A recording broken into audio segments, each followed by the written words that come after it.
Oh, howdy ho, officer. We've had a doozy of a day. There we were minding our own business. Just doing some chores around the house when kids started killing themselves all over my property. Well, were they psychos? Or...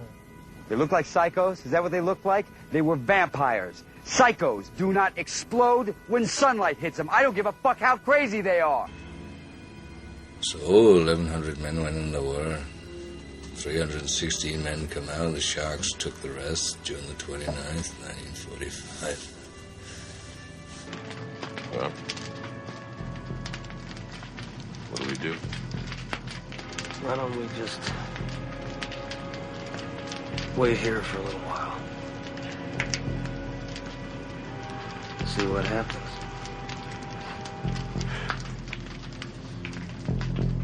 Welcome to this special crossover episode of Death Rattle Horror Podcast, the now defunct Sinister Sisters Horror Podcast, and Good Times, Great Movies Podcast. We have with us in the, quote, studio today, myself, Lola Stone, my new co-host of the Death Rattle Horror Podcast, Jess Bradford, Count Orlok, host of Good Times, Great Movies, and Samara Morgan, one of my co-hosts from Sinister Sisters. Hi, guys. Hi, guys. Hello. So, for this very, very special after-school special podcast episode, in honor of one of the greatest horror franchises and a very special day that's occurring next week, we've decided to discuss the entirety of the Friday the 13th franchise. Some may call it a fool's errand, but we call it just another Friday night. Yeah, pretty much. So, we are going to be discussing all, 10 original movies, plus the atrocious remake, plus the Freddy vs. Jason. So, hopefully by 2 years from now, we'll have another one to add to that list, but we'll have to check back in with you then. So, without further ado, let's hop into those slash'ems. Right. I'm an idiot. All right.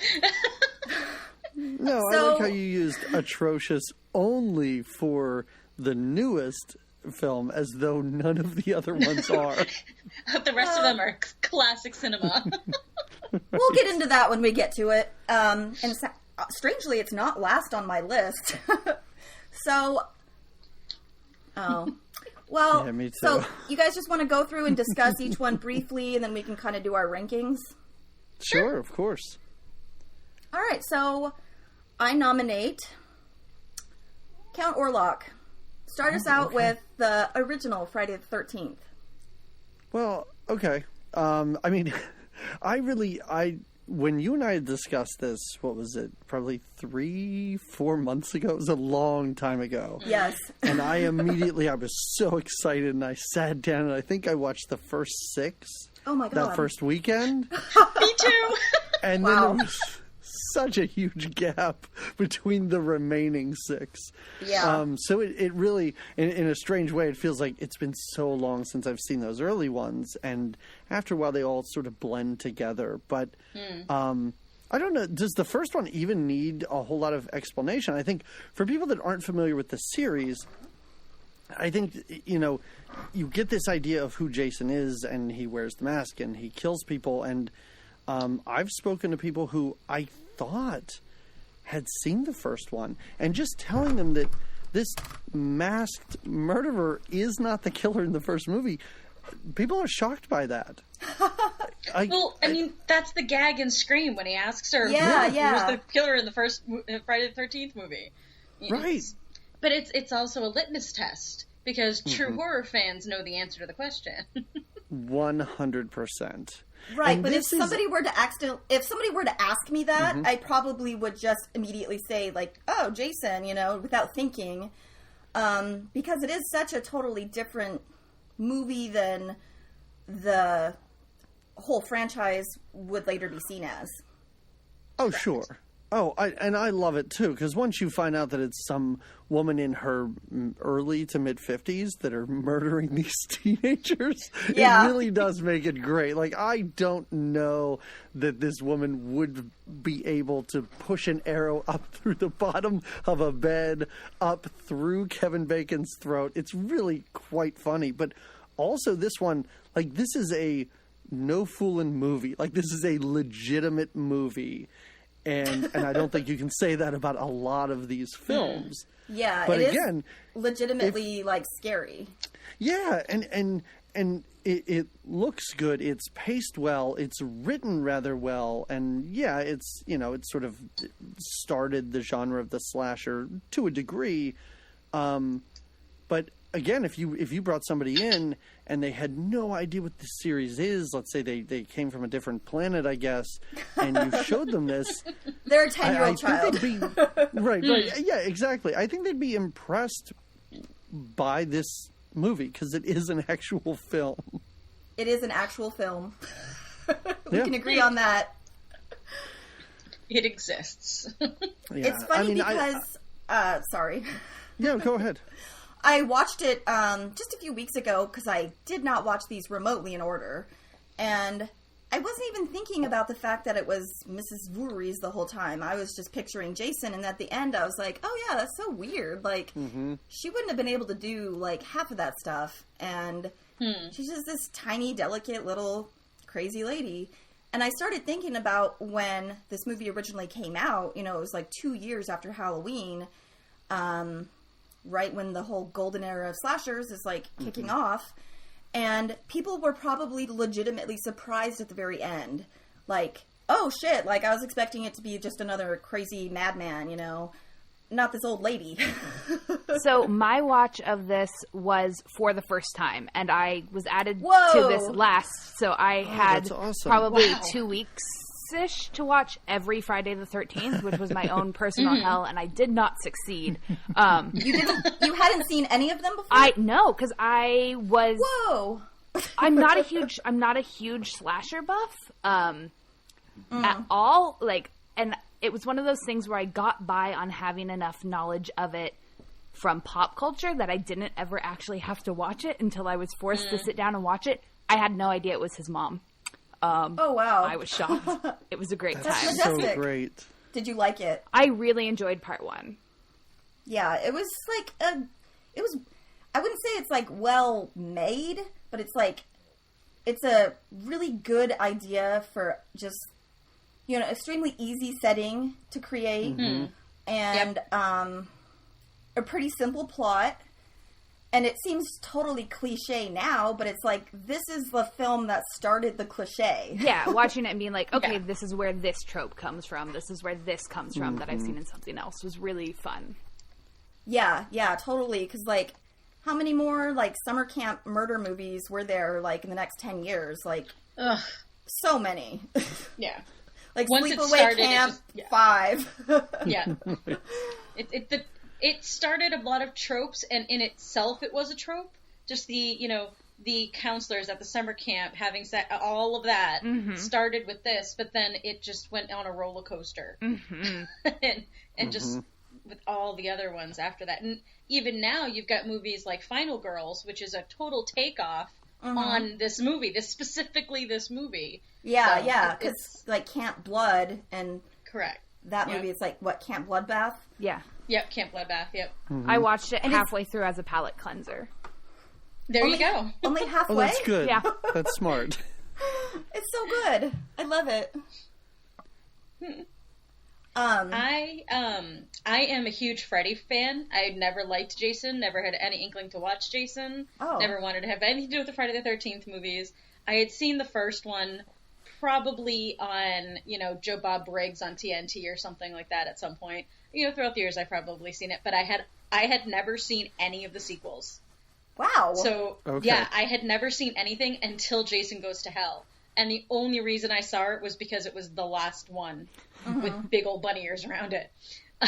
Well, wasn't part 4 also the final chapter? Yeah, but by the time I got into really watching slashers and things like that, I was growing up at this point, like when all of those were coming out. And then Jason Goes to Hell came out. I think I was in high school when that came out, so I went to go see that.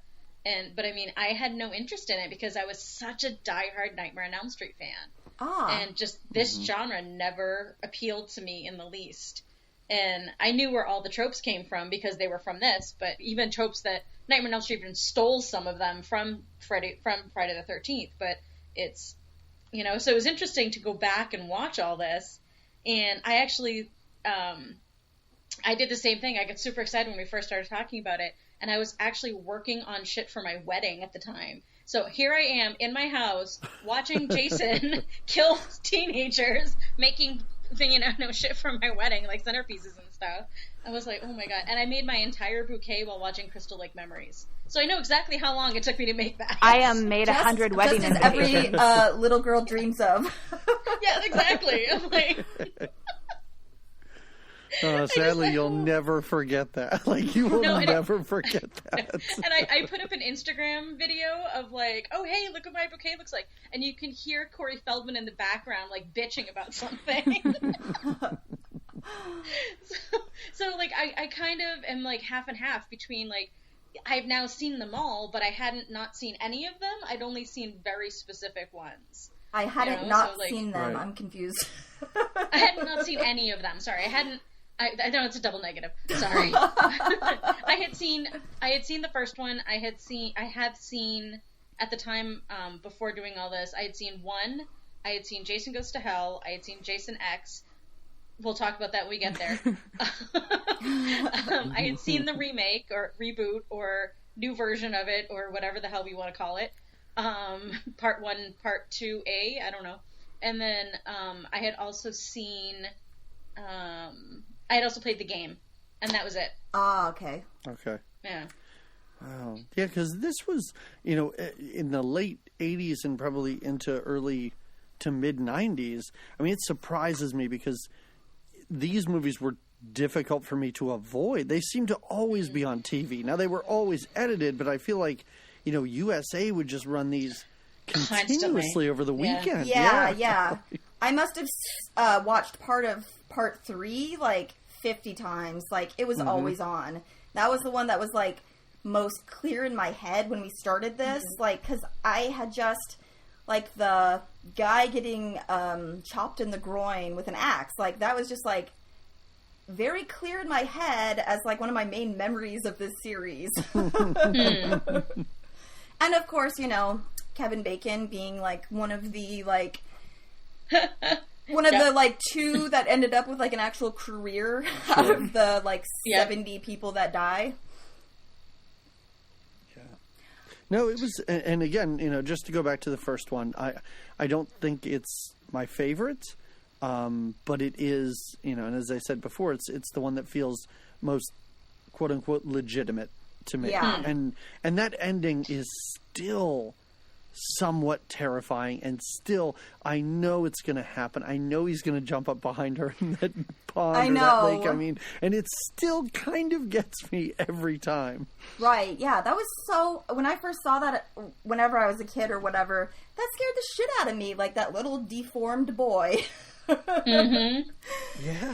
I had an interesting thought as I was rewatching this. You know, there's the whole, you know, if you have sex, you get dead, basically, is this thing that a lot of people think John Carpenter originally was trying to say, but he later said, you know, that wasn't really my intention. It was more just that Laurie was paying attention, so she noticed there was this creepy guy trying to kill her.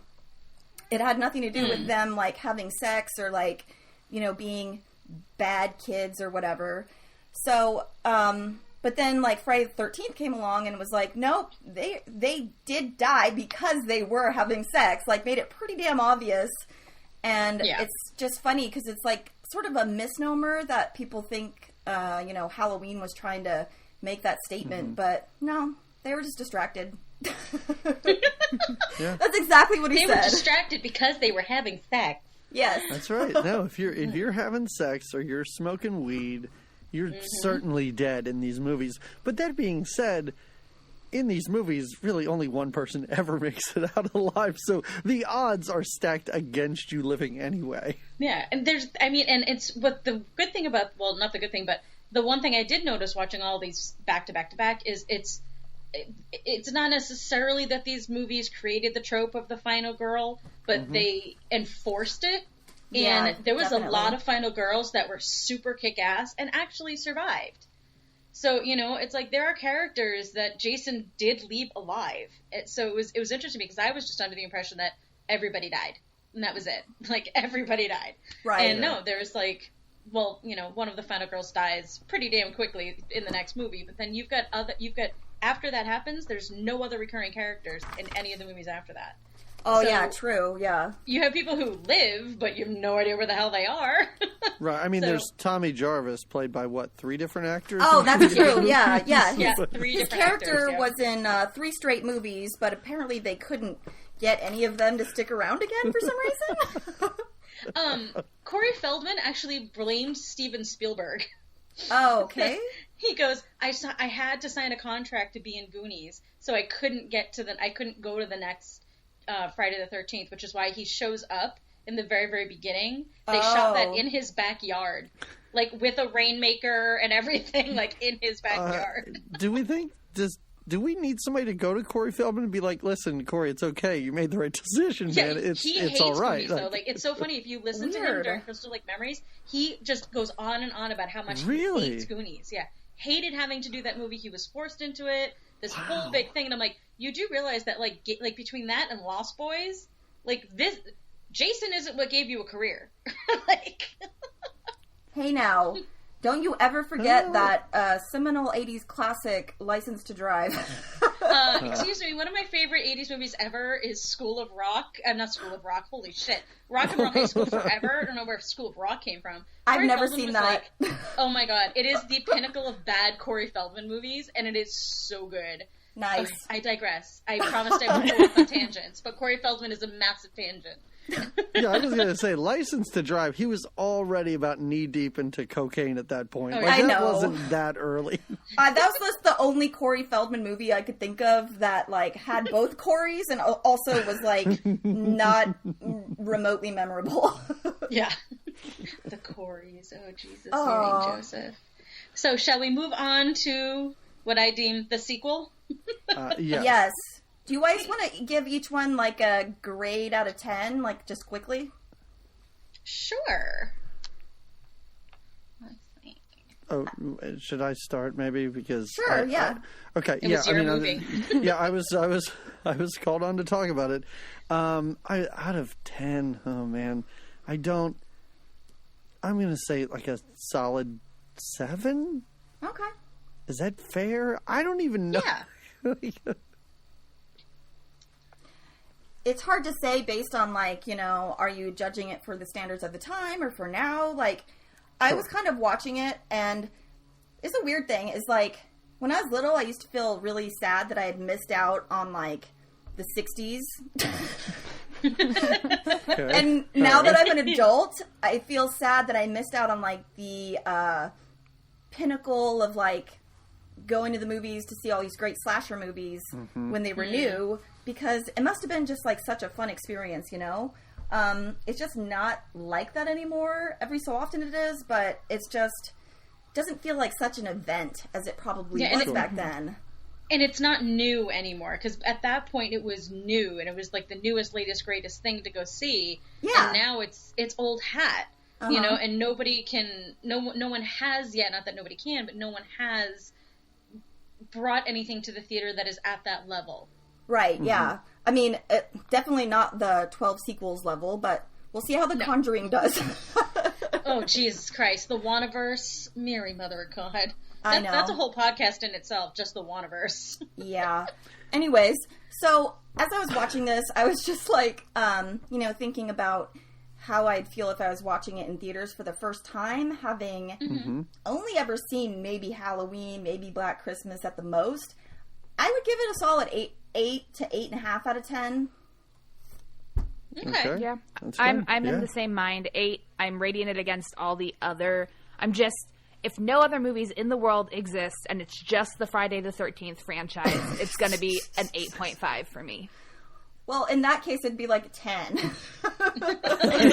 Based on all the rest of the movies? Yes. Yeah.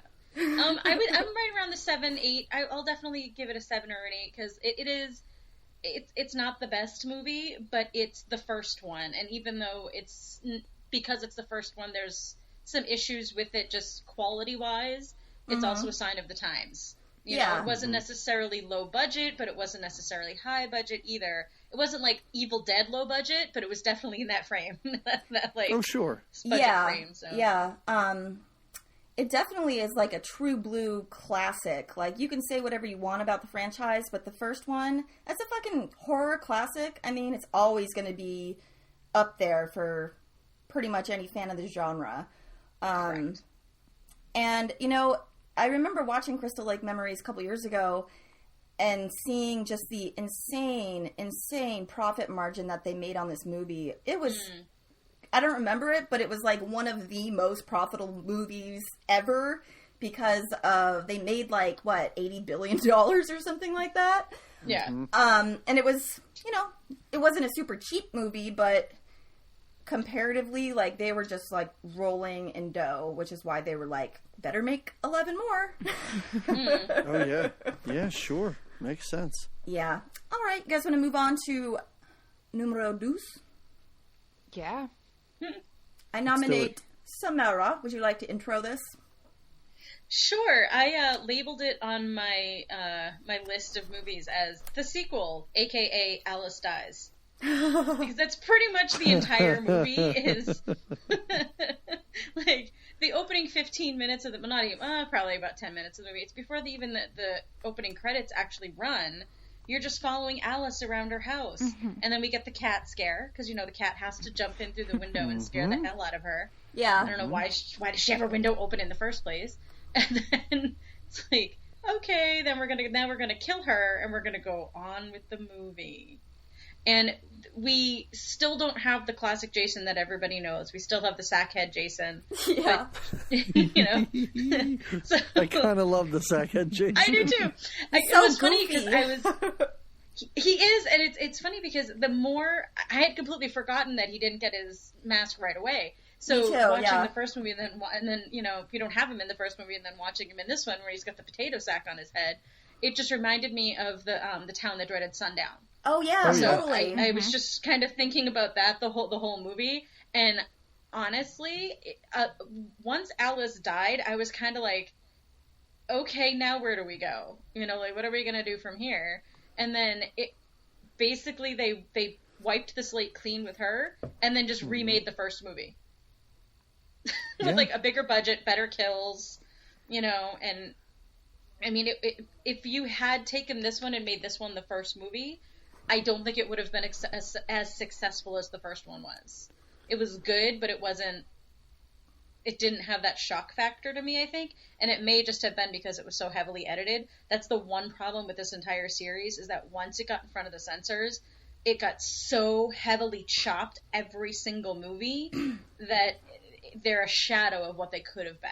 Yeah. And half of the kills that got taken out, today, they'd be like, yeah, sure, whatever. Throw a little bit more blue blood in there instead of red blood and you'll be fine.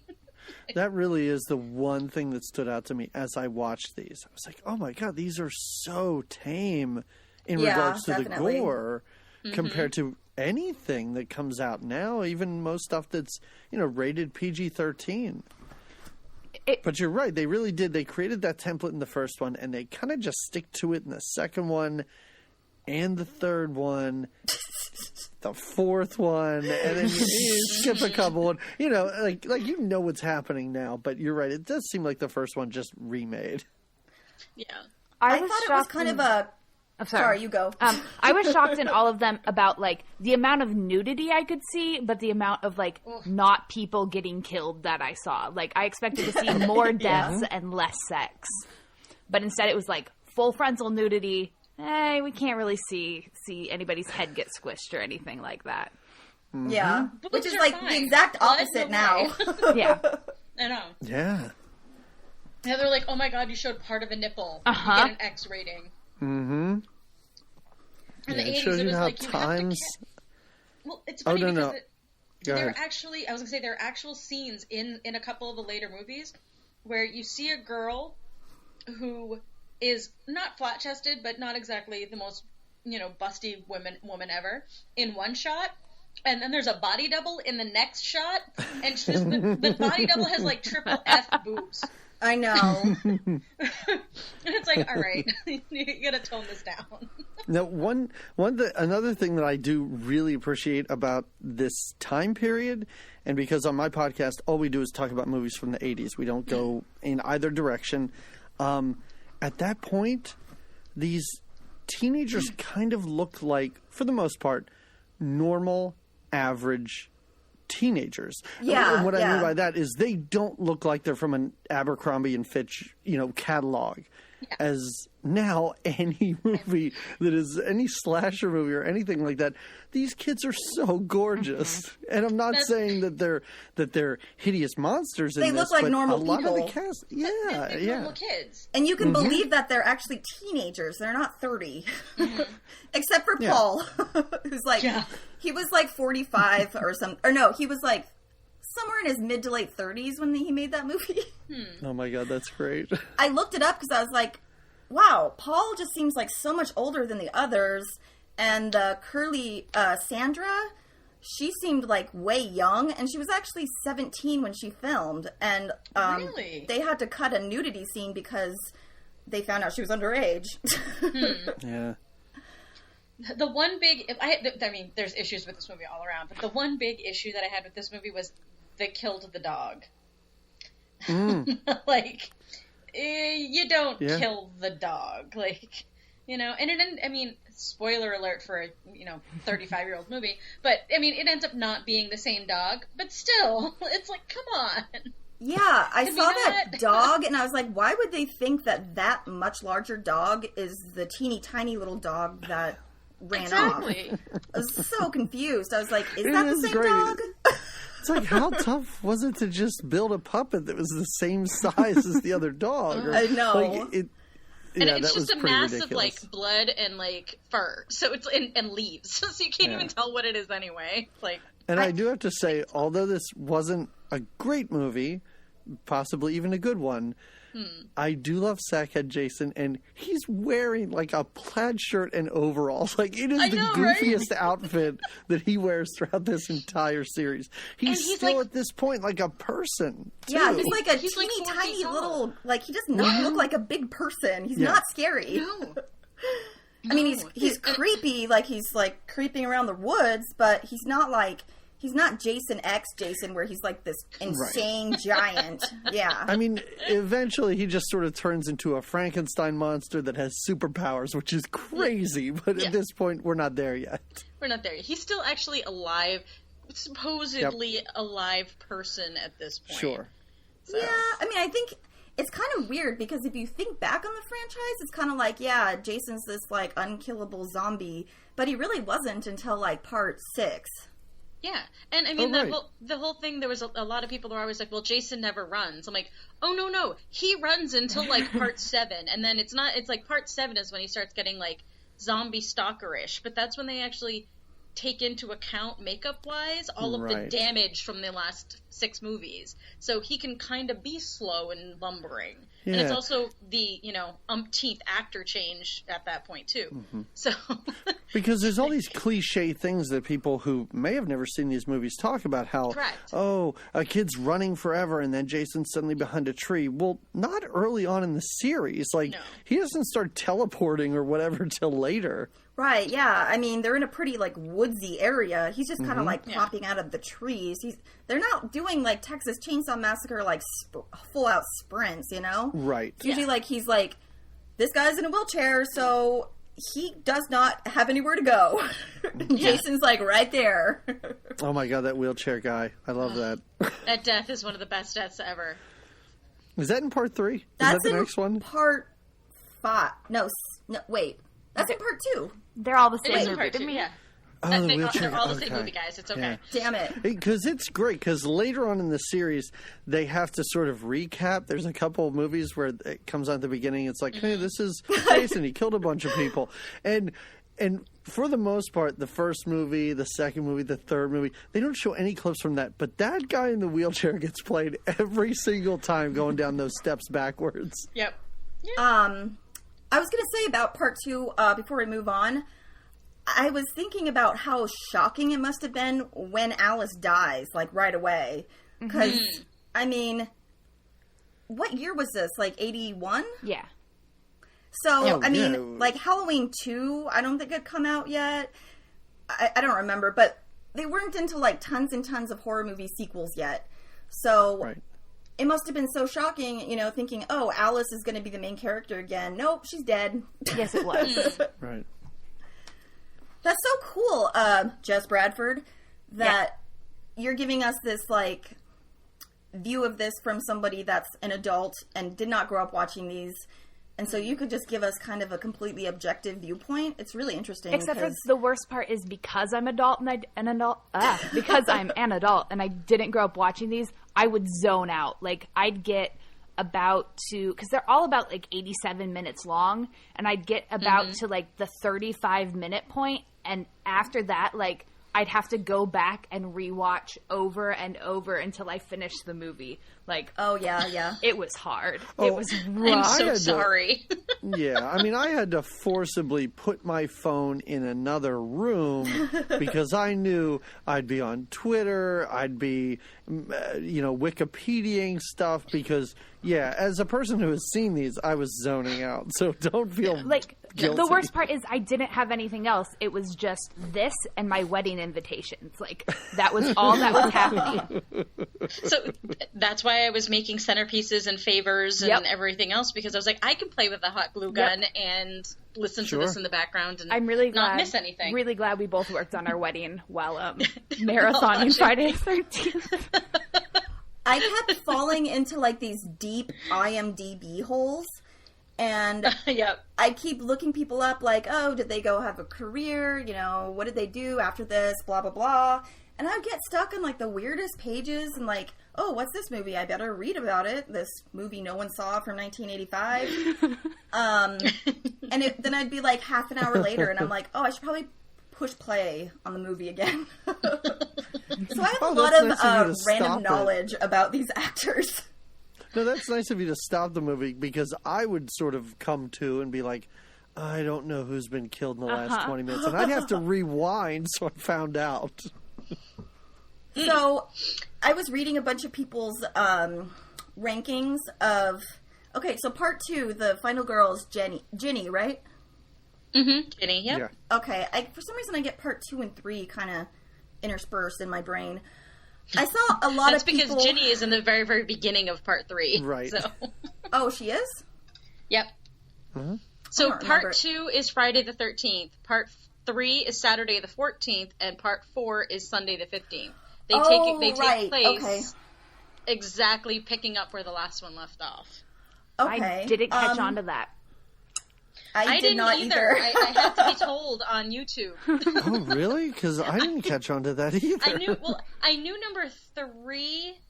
No, I knew number 4 took place directly after because there was like news anchors and like news reports and things talking about, oh, this is just what happened last night at Camp Crystal Lake. Oh. So I was like, oh, okay, so this is technically Saturday the 14th, which is a much better movie, by the way, than number 3. But anyway. So I saw a lot of people saying that they thought that Ginny was the best final girl of the whole series. Do you guys agree? Okay. No. No. Okay. No, I don't agree. But I also looked around online at rankings, and they are all over the place. Oh my god! I know. Just it's site crazy. to site, they were wildly different. Yeah, that's why I thought this would be an interesting exercise. Is because it's so personal. You know, it's not like everybody's like. Well, I think we all can agree that like probably part 8 is fucking abysmal.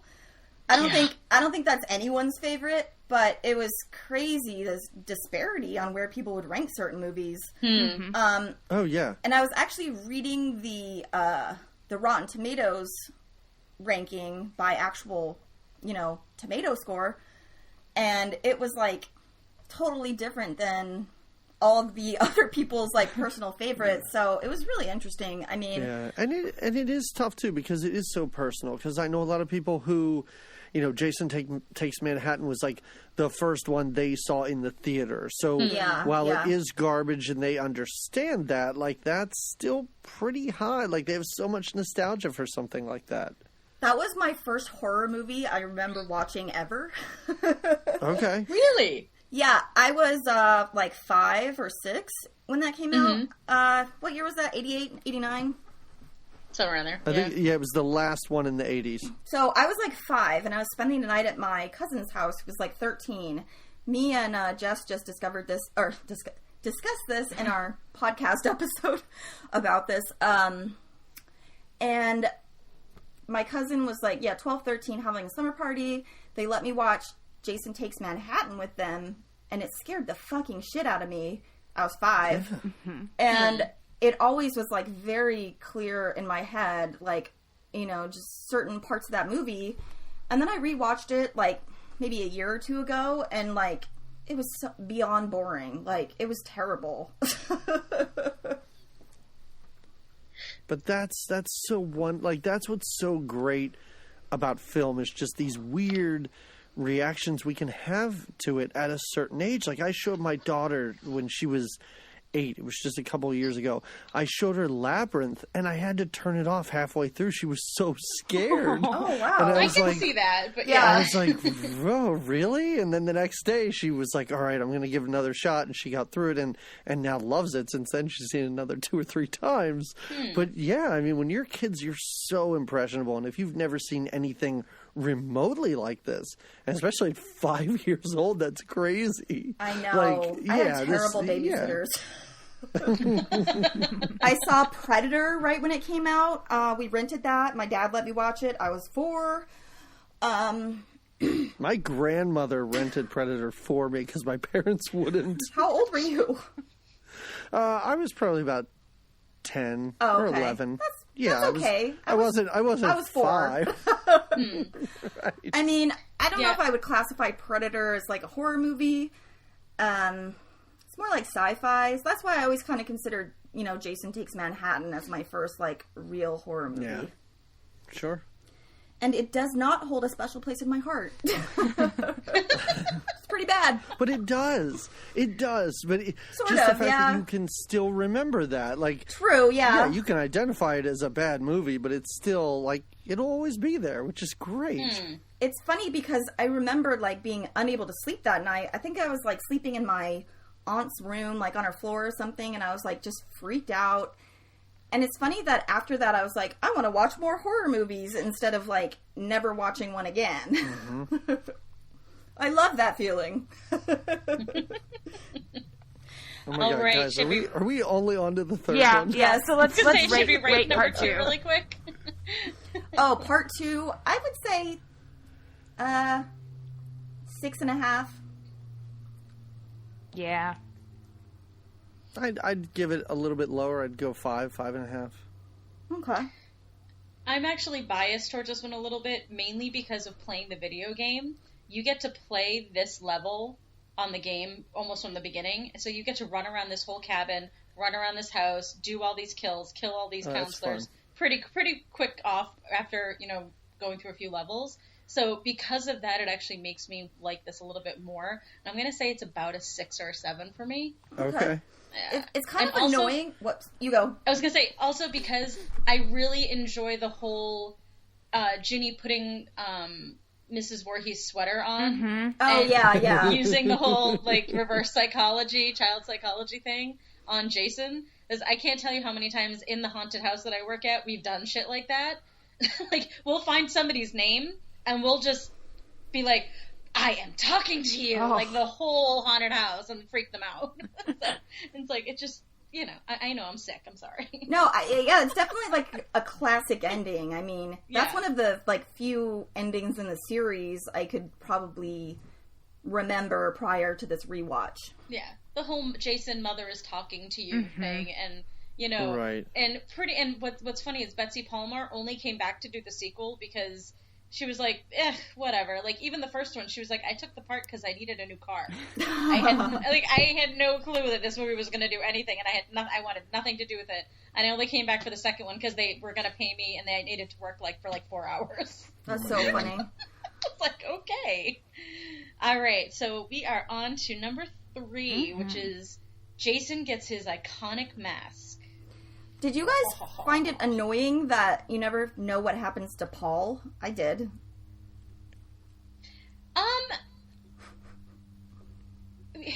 I kind of did because I was kind of annoyed with it, but it was a really cool ending because he comes through the window and everything. Yeah. But I was just kind of like, he wasn't that big of a character in the movie to begin with anyway. He was like the force of the info dump halfway through the movie.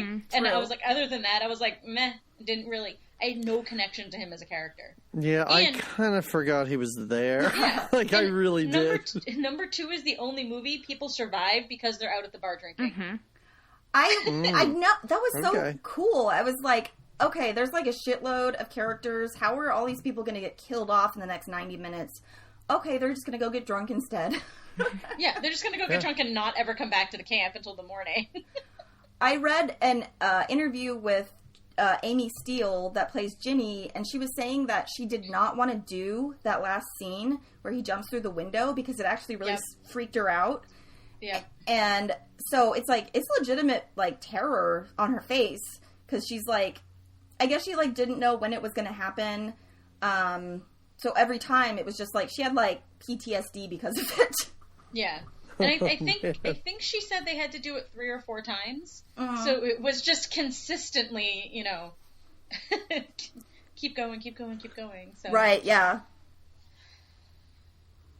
Alrighty, so let's move on to part 3. Jess? Yeah, you want to take that one? So part 3 is the 3D one that was not in 3D on my screen, so I was real confused why I kept seeing yo-yos and stuff flying at my face. Part 3 is the one where I'm trying to do this off the top of my head here. Part 3 is the one where they're in a van and there's a guy who's a prankster and just kind of a dick, yeah? Oh, that guy's the worst. Yeah, so there's a guy who, like, the keeps... worst characters. Like, there's one of the characters, I can never remember their names, is it Shelly? Shelly? No, Shelly's the Shelly. boy. Yeah. And Debbie is the one who has PTSD? Is this the one with PTSD? I'm so bad at this, you guys. Meh. Okay, so they go to They're all the same movie. Yeah, so they're going to a house where there's a barn and stuff like that, and one of them, Shelly, keeps pretending that he's, like, dead or is gonna kill someone, and he's on a blind date with a woman who doesn't like him, and then they're the stoner couple. And then there's a guy who keeps telling them to go back. And it's Chris. Chris is the girl who has PTSD and meets up with, like, her ex-boyfriend or her boyfriend. Oh, yeah. Oh, yeah, because she got attacked when she was a kid. Yep, by a deformed like man. Mm-hmm. And she left Crystal Lake. She's the final girl, yeah? Yeah. Mm-hmm. Yes. Yep, and she's one of the other ones that survives. Yes. So far we've got Ginny and then Chris. Well, she's and crazy Alice at the end, but she survives. Oh, yeah. Is this the one with the random, like, very generic 80s punk rockers coming to, like, mess with them? That's amazing. You mean the local, the local street toughs? I really liked that. It was so silly, but the part where the girl is, like, on the swing in the barn, that was cool. I mean, I remember watching that as a little kid, and it, like, freaked me out. Like, oh, shit. Yeah. But that was genuinely great, and I think Shelly. I don't know if he's my most hated character in the series. He really had an impact because, like, everybody's motivation in most of these movies is to go get laid in the woods. Yeah, and he is going about this all wrong at every turn. Everything he's doing is wrong, and it just bothered me to no end. And like, why is he there? What? These people would not be friends in real life. They would not bring him with them. What? I have a big problem with movies like this when people are supposed to be friends, but they all just seem to hate each other. I felt like that about like several characters in part 2. I'm like, I don't really picture these people being good friends with each other. Yeah. Like that one super nerdy guy. It's like, are they pity friending him? Yeah. I honestly think that that's pretty much it. But it's also one of those things where it's funny because when you read it on Wikipedia, this is literally what it says. The gang includes pregnant Debbie, her boyfriend Andy, prankster Shelley, his blind date Vera, who does not reciprocate his feelings, and stoners Chuck and Chili. Like, really? There's two Shelleys? Well, no, Chili, like as yeah. Oh, God. Yeah, Chuck and Chili. No wonder I can never remember anyone's name. Yeah. And I love how they're super generic names and whatever. And it's a blind date? Like, it's a blind date. A blind date to you go want to go camping? on a blind date with some loser? Let's go camping in the woods for days with your blind date. Yeah, with your blind date. And so, to me, it always seemed like Vera was the one that was the friend, and Shelley was the blind date. Like, they didn't bring Shelley, they brought Vera, and someone else was like, oh, this guy sounds like he would be a good fit for our other friend over here. Yeah, no. I think it's funny that Shelley's, he's one of the most, like, memorable characters, like... Oh, yeah. Objectively, out of this whole series. Mm-hmm. And he's in the movie Death House, which comes out sometime this summer. The one with, like, all the one with, like, all the classic horror movie actors and actresses. It's got, like, everybody. It's got, like, Kane Hodder. Yes. It's got Robert Englund. It's got Barbara Crampton. I was about to say Betsy Palmer. She's been dead a while. Barbara Crampton, Adrienne Barbeau, and it's got the guy that plays Shelley. Yeah, and isn't he playing a character named Shelley? Yes, he is. I'm very excited about that movie, but I just thought it was so funny because when I was looking at the cast, I'm like, who is this random dude? I'm like, Shelley, that seems familiar. Oh my God. Ridiculous. I like to think that they called everyone who was in any of these movies, and he's the only one that answered. I know, like, right? All right. It could be, yes. They couldn't even get Corey Feldman, and Corey Feldman is like, a paycheck? You want to give me a paycheck? Sure. Corey Feldman's too busy touring with his music act. Yeah, he's got that band going. Yeah, about that. What are they called? I don't know. He's doing fine. He was just in my hometown of Bellingham, Washington, and I know so many people who went and, like, smoked cigarettes with him in the alley and stuff like that. Wow. So there's Corey Feldman living his life. I love that. You go to a Corey Feldman show so you can smoke cigarettes with him in the alley. That's the selling point. I love it, though. We're almost to Corey Feldman, guys. We're almost there. Yeah, part 3 really...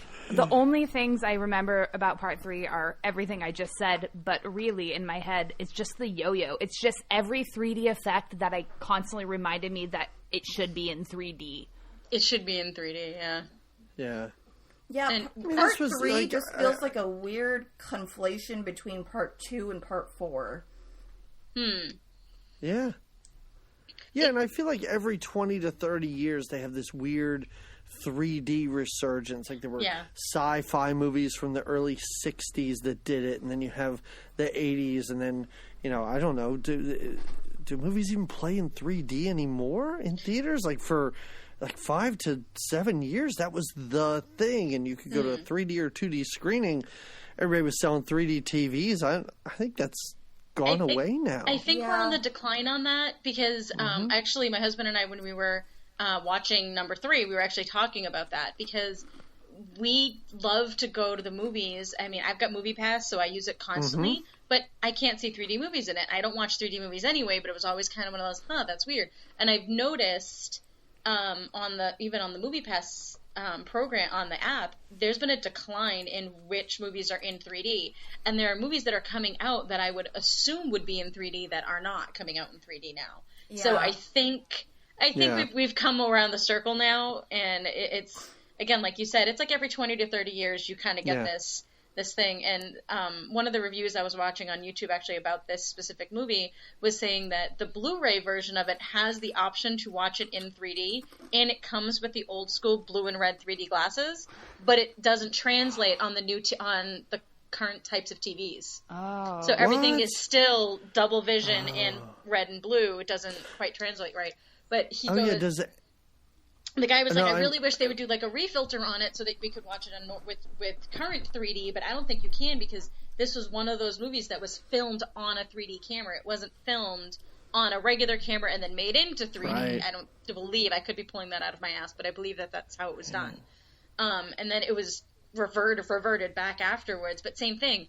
Oh my god, every single time somebody had anything in their hand that could go anywhere, it came right at the screen. Like there was one of the girls gets shot in the eye with Shelley's spear gun towards the end of the movie.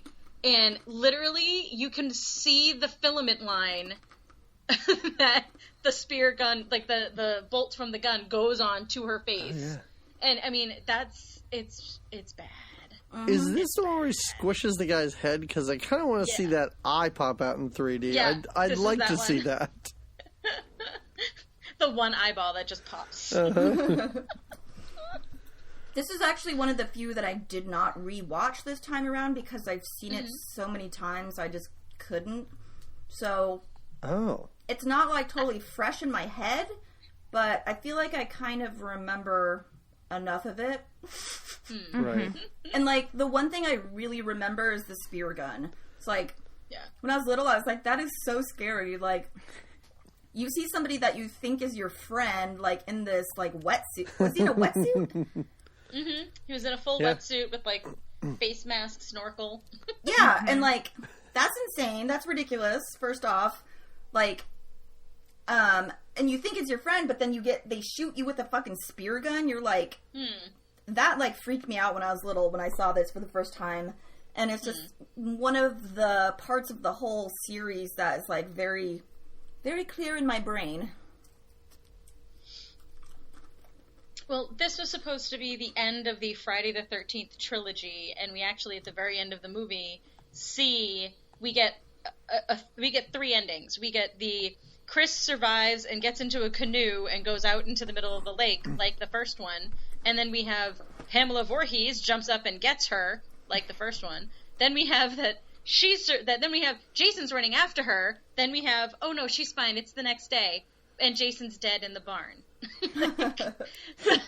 You get multiple endings, but it was only supposed to be a trilogy. This was supposed to be the end of it. So Jason, at the end of this one, is supposed to be officially dead as a human, and then it's when we get into the next one that we start seeing zombie Jason. Oh, I thought he didn't become zombie Jason until part 6 when he gets like hit with lightning. Electrocuted, yeah. Yeah, see, that's what I thought too, but supposedly he's dead at the end of this one, like dead. I'm still just So- really, really confused how he went from being a little boy in a lake that scared her at the end of the first movie to being a full-grown man. I don't think you that can't- they're going for you like can't really use good logic in any of this. No. Well, the logic would be that part 1 and part 2 actually take place 5 years apart from each other, so depending on how He grows little fast he was, and I mean, say he big. was 10, you know, A like 10-year-old turns into a hulking giant he's in a, you know, 5 years. you never know. But then again, the further on into the series we get, we find out no, he actually died in the 50s. Yeah. Wait, what?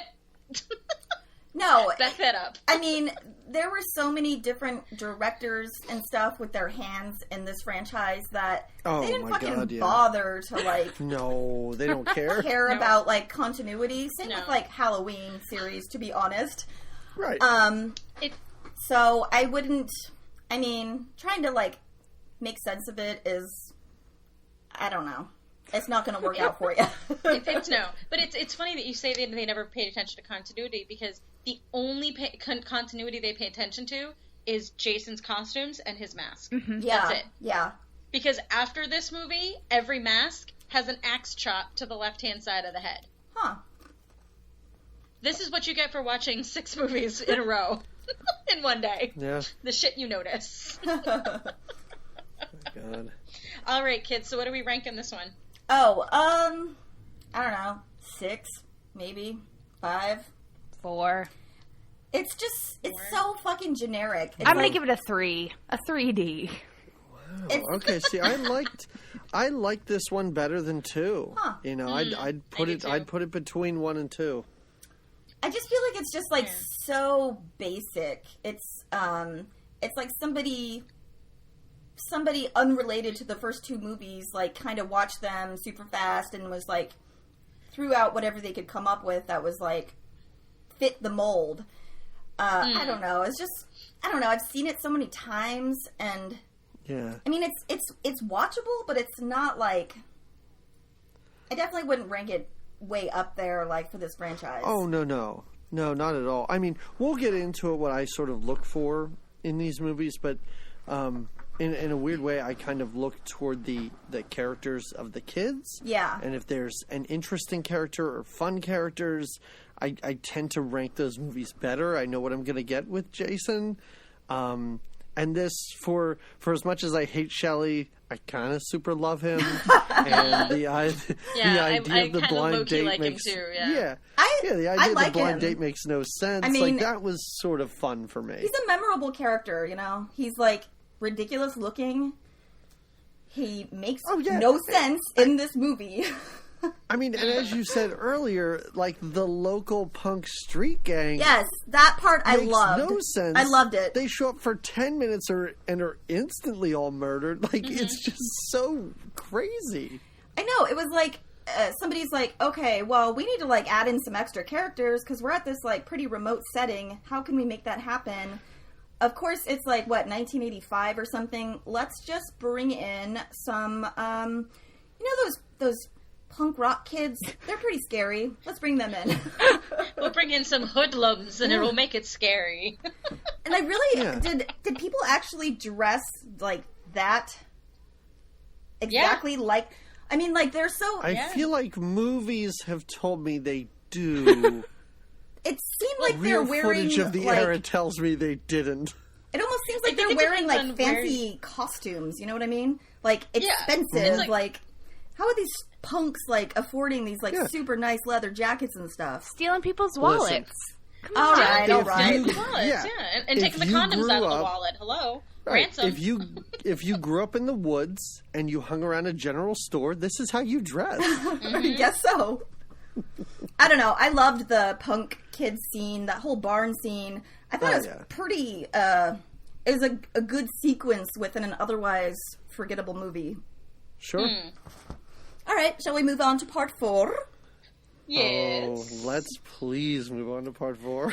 So, Samara, you said that 2, 3, and 4 all happen like the same couple days? Yeah, it's supposed to be 2 is Friday the 13th, 4 is Saturday. I'm sorry, 4. 2 to 4. Skip all around. 4 is supposed to be Saturday the 15th, so it's supposed to be all within one weekend that all 3 of these movies take place. Oh, right, because So- he goes right to the morgue. Yeah, he Oh, goes because yeah, okay. the beginning of you're right. That's yeah, awesome. they bring him right to the morgue, and that's why they say he's kind of zombie Jason at this point, because they bring him to the morgue and he's dead for ages in the movie. He's dead for like 20 minutes, and then all of a sudden, the mortician is watching a workout video. Oh, yeah. With- Okay, oh, that was God, yeah. ridiculous. Yeah, Of course he is. and trying to get a nurse to have sex with him with Jason's dead body right behind them on the gurney. Right. Yeah. Which, I realized... I don't blame Jason for cutting his neck with a hacksaw. I don't. Watching that, have you guys ever seen See No Evil? Oh my god, yes. Oh, yeah. Okay, part 2 was like an exact replica of this Yeah. movie, like, setup. I did not realize that till I rewatched this movie. I'm like, oh my god, they like fucking ripped it off like 100%. Oh, yeah. Okay. I do remember that now. Never mind. It's just kind of weird, I guess. You know, the family's out at their house, and all these kids are, like, in this other house. It's like, why are they staying in the area where, like, a whole bunch of people were just murdered? Yeah. Well, they were on their way while this was happening. They didn't know. And plus, they're kids. What teenager is paying attention to the news or gives a shit? I mean, the mother of a teenager and a little boy who's out on walks with the teenage girl, like. Oh yeah, well, that family, that's a whole other issue. Maybe don't. Yeah. This is the one that has the banana death that I hate so much because they introduce like a fat girl character who's hitchhiking, does absolutely nothing wrong, gets shit on by all the people driving past her, and then immediately gets killed and crushes this banana in her hand as she does. I know, but she had a fucking great sign. yeah, it's like peace or...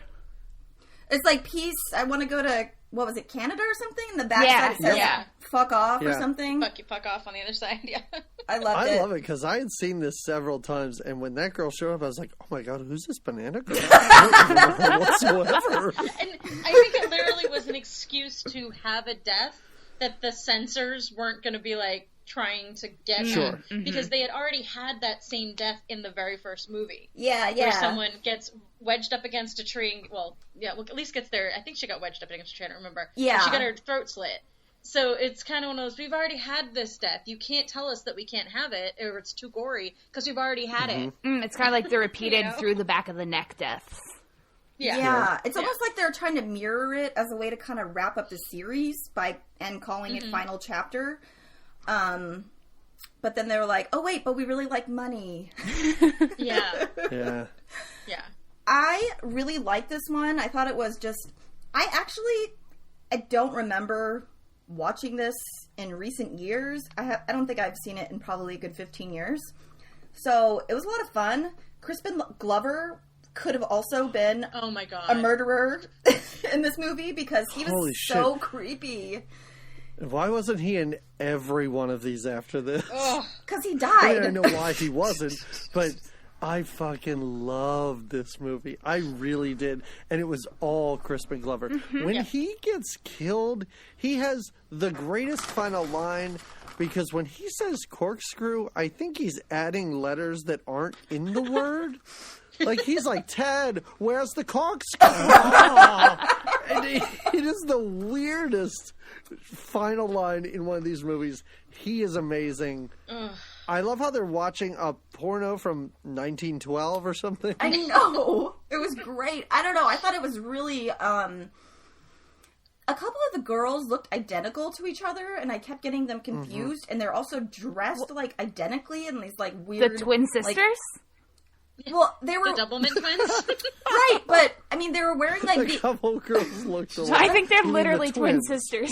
No, but they're also wearing the exact same outfit, and I was very confused.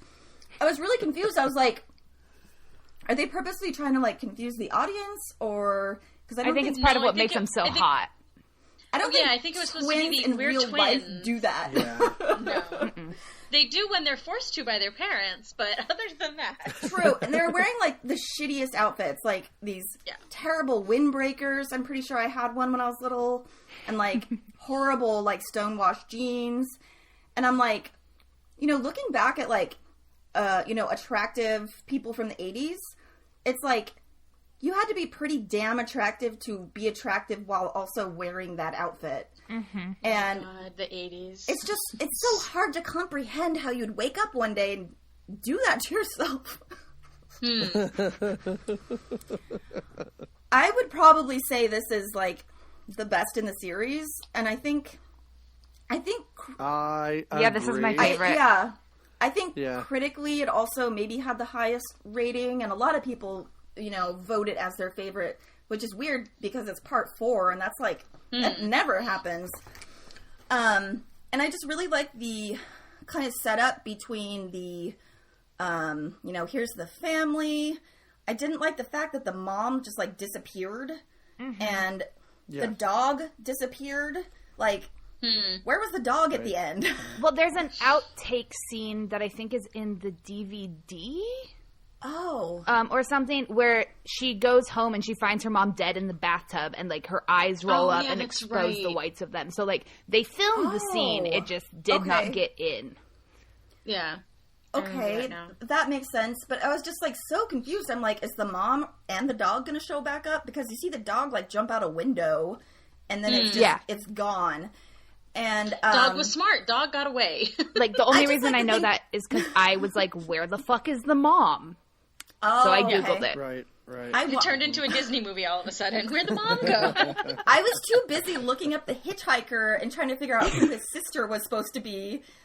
And I still don't remember. I think it was one of the forgettable girls from like part 3.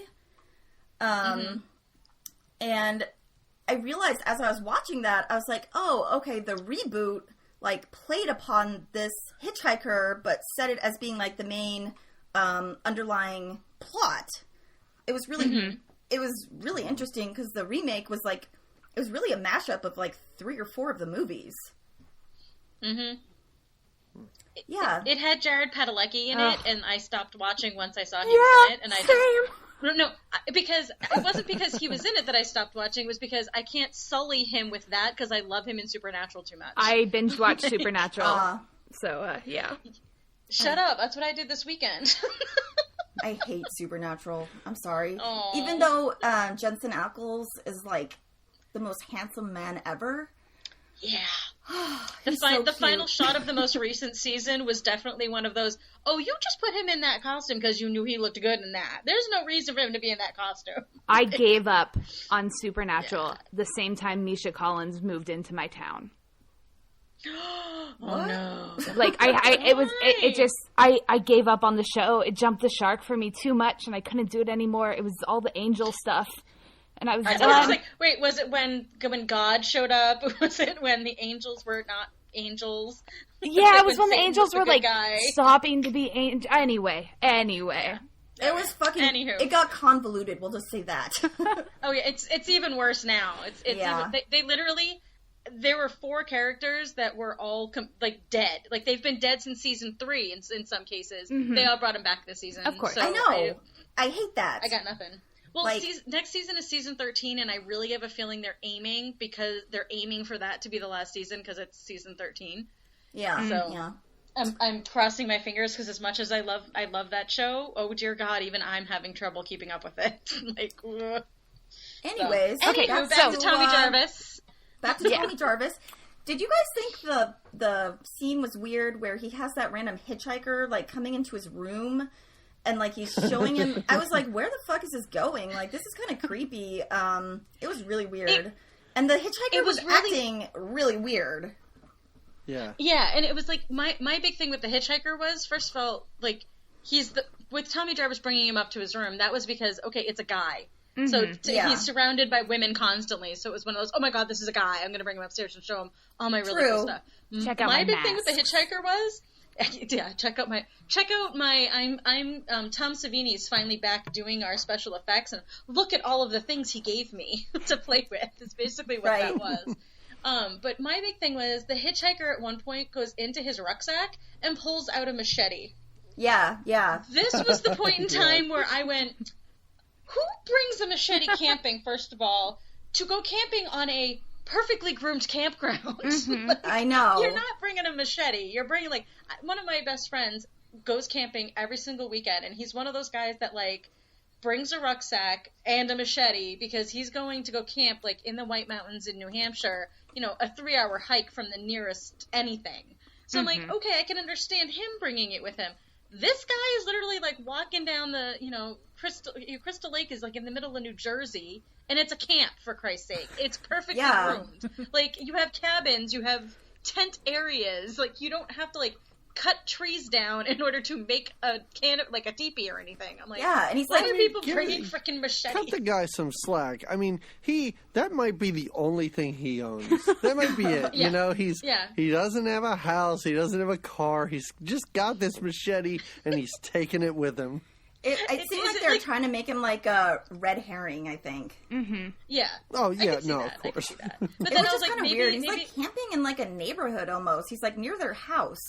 Exactly. That's why I'm guys. And I absolutely love the Jason kill at the end of this is that effect of him falling, and it goes through sort of like the side of his head, and he slides down it.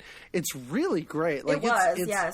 much more impactful than almost any other final Jason kill in this entire series. yeah. It was, And- yeah. One of the things I appreciated about that specific kill was because they had someone as talented as Tom Savini. I'm not saying no one else could have done it, but it went that one extra step because of him. Because he's one of those effects artists that tends to give you that one extra little effect of gore that makes you kind of go, ooh, you know, gives you the creeps. For me, with that shot, it wasn't even the sliding down. It was the fact that his mouth was still moving. Yeah. So, like, as he's sliding down, his mouth is kind of just opening and closing a little bit. And a little bit of the latex was getting, like, caught on the thing. So it was, like, real skin was... And I was like, I know how you did that effect, because I've watched Crystal Lake Memories, and it's still gross. Like... Oh, yeah. If only Tom Savini had stuck around for the rest of the series, I know. it would have been much better. Sure. He should just always be there for, like, any horror movie. Yeah. There's a reason that he's, like, one of the few makeup artists out there, or special effects guys that is, like, a known name, you know? Yeah. Mm-hmm. Yep. It was also kind of cool how they did the... Like, they had the sort of... It was sort of like a mirroring of part 2, or part 1 and part 2, because of the hitchhiker at the very beginning, and in the very end... where he's, like, psychologically messing with Jason to, like, distract him, pretending to be him as, like, a little kid. And it was, like, you know, totally a takeoff of part 2. And it would have been a pretty cool ending to the whole series if they had wrapped it up there. 100%. Because, I mean, not to jump into part 5, but the idea that it's called The New Beginning, like, it, and you know, what happens in part 5, like, it makes sense that should have been the end of Jason. Yeah. You know?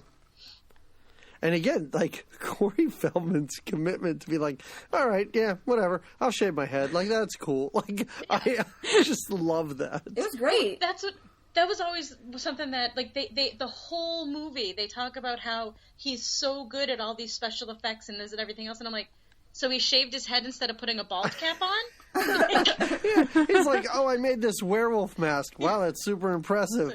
And I guess at the end of the movie, I'll shave my head and that's it. And I'm like, I know, that was kind of strange, but I don't know. I thought it was a cool little characteristic to have, since so many of the characters have no defining characteristics. And, you know, it was... This is definitely... Right. What? I was going to say, this is definitely one of those movies where the actors and the characters, other than Crispin Glover, you like you said, you couldn't tell them apart. Like, I don't remember half of their names. Yeah, I remember Tommy Jarvis, that's it. Yeah. Yeah, like, I don't and I only remember him because of the freaking video game, because he's a playable character in the game. It's like, that's it. It's the only reason. And I'm like... I know, yeah. And it's like, and that again, time period idea... was when a lot of little boys were really interested in, like, monster movies, and, you know, horror was becoming way bigger than it had been in the past, I guess. I mean, the 70s, yes, but, you know, the 80s was, like, horror, what's the word? Golden era of horror, not even just slashers. And so it was like... Right, because you had, like, Fangoria magazine, yes. And kids could finally, like, read and see how these effects were done. Right, yeah. So it was a realistic character, and he was, like, one of the few characters that, I mean, you really get to know. Yeah. Right. And also the idea that he was, like... The idea that it was, you know... Jason's, like, fucked up. Like, you can trick him this way. Like, he's just murdering teens for no reason at this point. Right. Like, he's mentally deranged, and Corey Feldman figured out how to trick him. I loved it. I loved this movie. I love the end. Again, as a couple of us said, it's my favorite one. Yeah. I really appreciate Tommy taking the time to see that the fingers were twitching and attack him some more. Instead of just being like, I think I killed him. We're good. Like, no, thanks for going back, kid. Yeah. Not in my movie. We know it mentally scarred you for the rest of the next 3 movies, but... I named that movie in my brain When Jason Met Corey. Okay. But I realize like now that. it should say when Jason met Tommy. I don't know why. Mm-hmm. He just is Corey, you know? Mm-hmm. Yeah, it doesn't matter what movie he's in, he's just Corey Feldman. Like, I don't even remember, like, does he have a name in half of his movies? I know. He's just Corey Feldman. All right, shall we move on to the abortion that is part 5? Yes. Okay. I nominate not me. I will. I'll do it. I'll do it because I am. First of all, I am not a contrarian by nature. Okay. But and as I said, I watched the first 6. Over one weekend, and maybe this was sort of Stockholm syndrome, but I kind of liked part 5 because I like the idea that pretty much everybody that made this movie was like, I don't fucking know, whatever. This is going to be goofy nonsense. Let's just do it. Like, I love that idea that nobody cared. Every joke falls flat. It is just over the top. He's murdering these poor kids. Like, not that any of the other kids deserved it, but none of these kids deserve to be killed. Right, yeah. In this movie, especially when you find out who it is. Like, I appreciated how stupid this was. It was really crazy when they started with a axe murder of this, like, mentally handicapped man. I was like, okay, this just went off the rails immediately. I forgot about this movie. Some of these I forgot about. When that happened, I was on the edge of my couch going, I am 100% in right now because I did not see that coming. Me neither.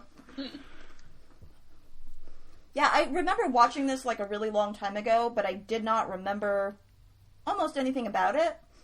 So it was definitely kind of like jarring, I guess, that it was so very removed from the rest of the series, really.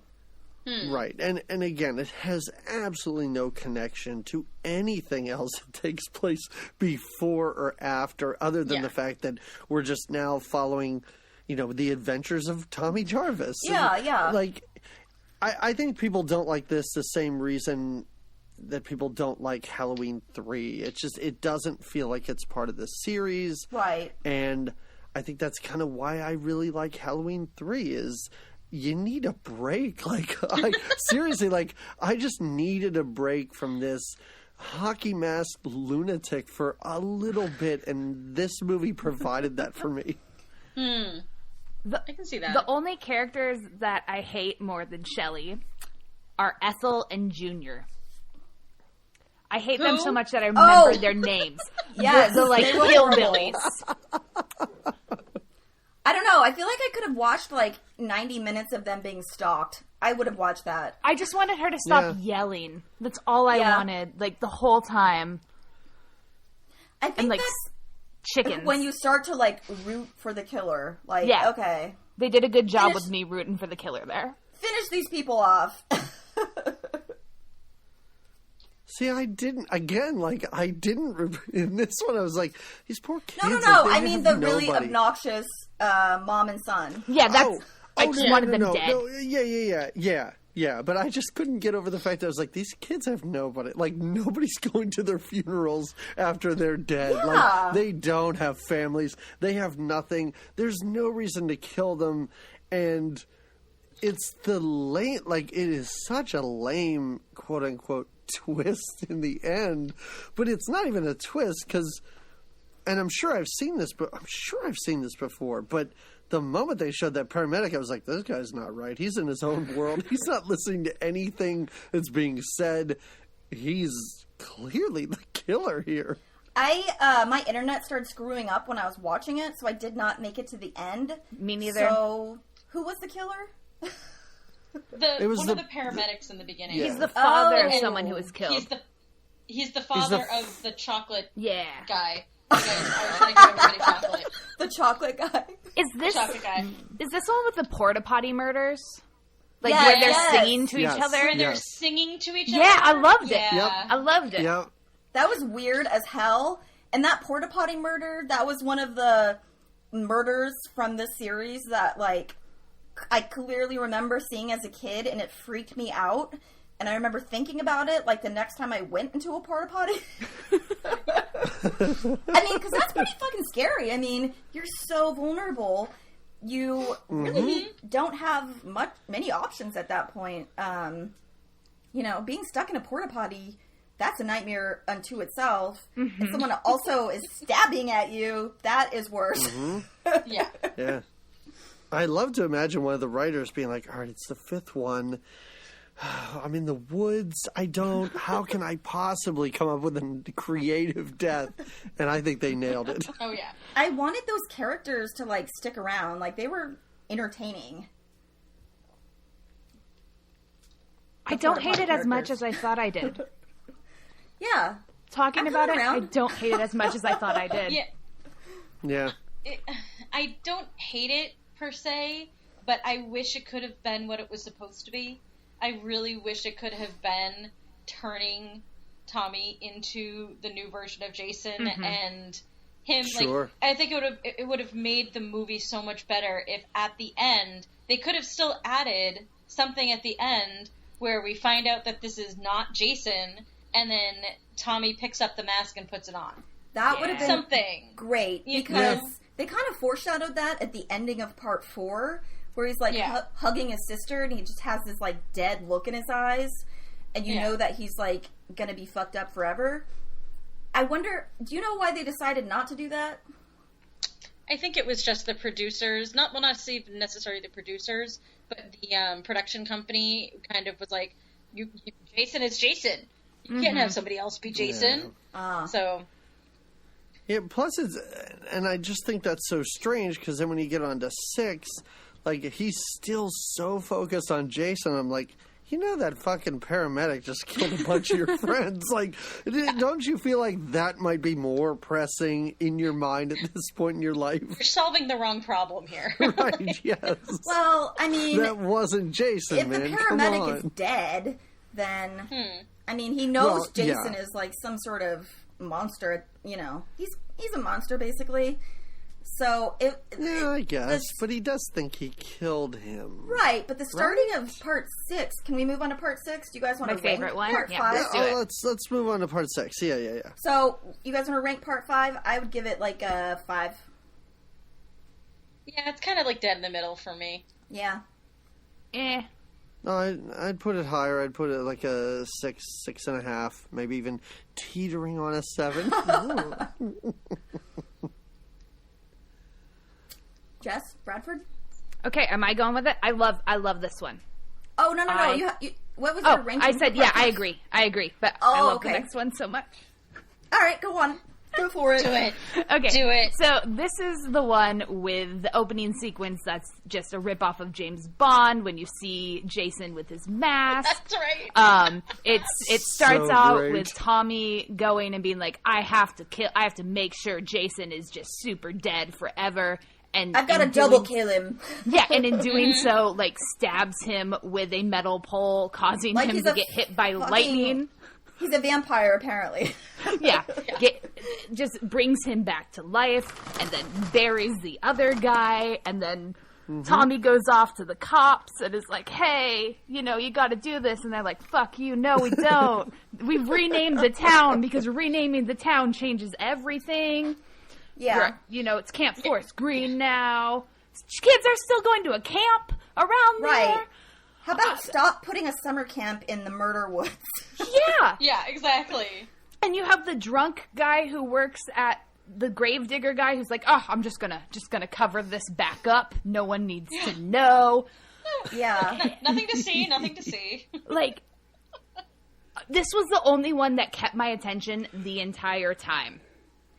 Yeah, it's like when the series basically went full gonzo, it's like... It was... We're just going to be ridiculous because we know that we are. Yeah, I think this is the one where the director was like, I'm not trying to shoot a porno. I'm trying to shoot a campy horror movie. Yeah. And that's why I love it so much. Yeah. It's funny that you said this one kept your attention, because I literally wrote in my notes, I have no idea what the plot of this is. I've forgotten about the plot 4 times. Oh, wait. Yeah. I wrote, Tommy Jarvis is back, and Jason is electrified back to life. That was like literally the only thing I could remember about this movie. I thought. Oh, see, I can remember it a lot. Like, it feels a lot more modern than the ones that came before. It actually looks really good. Like, it is shot very well. Again, compared to the other films, I think. I think this is definitely one of the better ones of the series. Oh yeah, definitely. And they really had a really interesting variety of locations and characters. Like, it's not all in one spot, you know. They had, like, actual law enforcement involved. They had, Yeah, finally. Yeah. They had random people, like, was the lady, like, riding her bike or something like that? They had never mind. Yeah, they had the creepy lady that showed up at the police station. I don't remember. Is that who you're talking about? You had Jason just start murdering people. Huh? Right. He just started murdering people, and they weren't. There's the paintball game going on. Oh yeah. That was great. I loved it.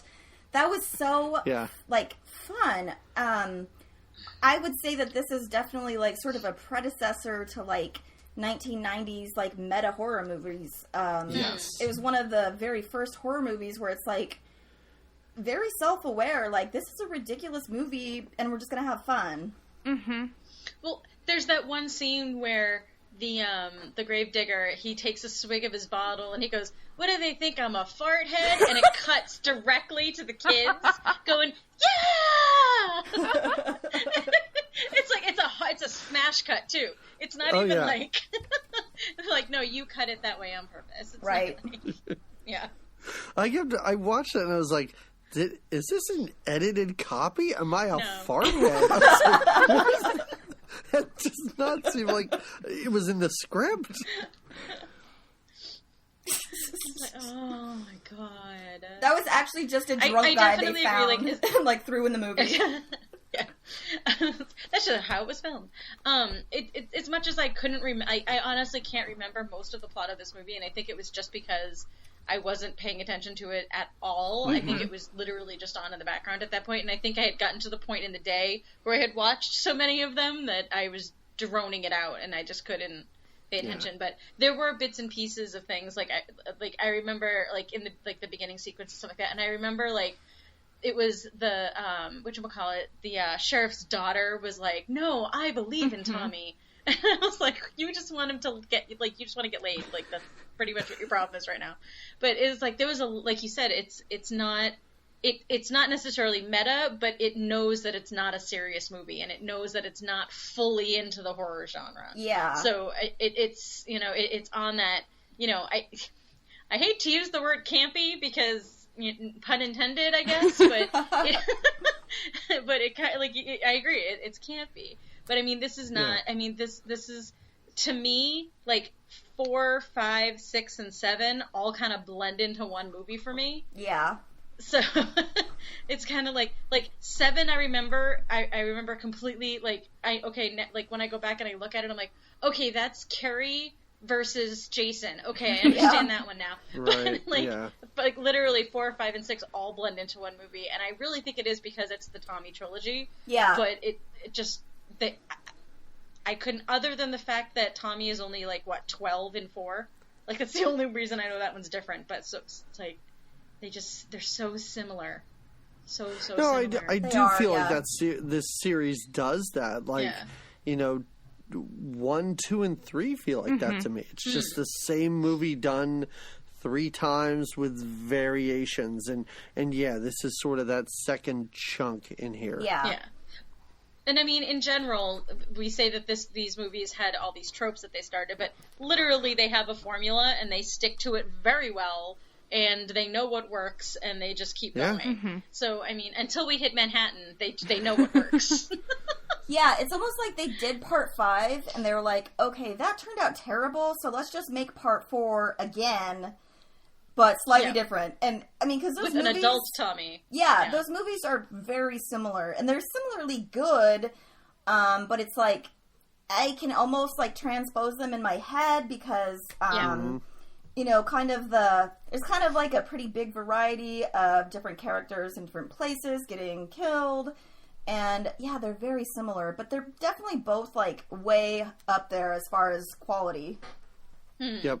I think I just pretend that the one before this didn't happen, and it went straight to him wanting to make sure Jason was dead. Like, for some reason, my brain just, like, could not wrap itself around. It seemed like a reboot of, they were like, okay, so this one didn't work very well because it didn't have Jason in it. Let's try again with Tommy. Yeah. Yep. Yes. Okay. So they blend together for me in the same sort of way. Yeah. But this Part 5 is not necessary. This was the break. Part 6 was the break for me. That Part 5 was for the Count. Right, yeah. Okay. Right. Yeah. Okay.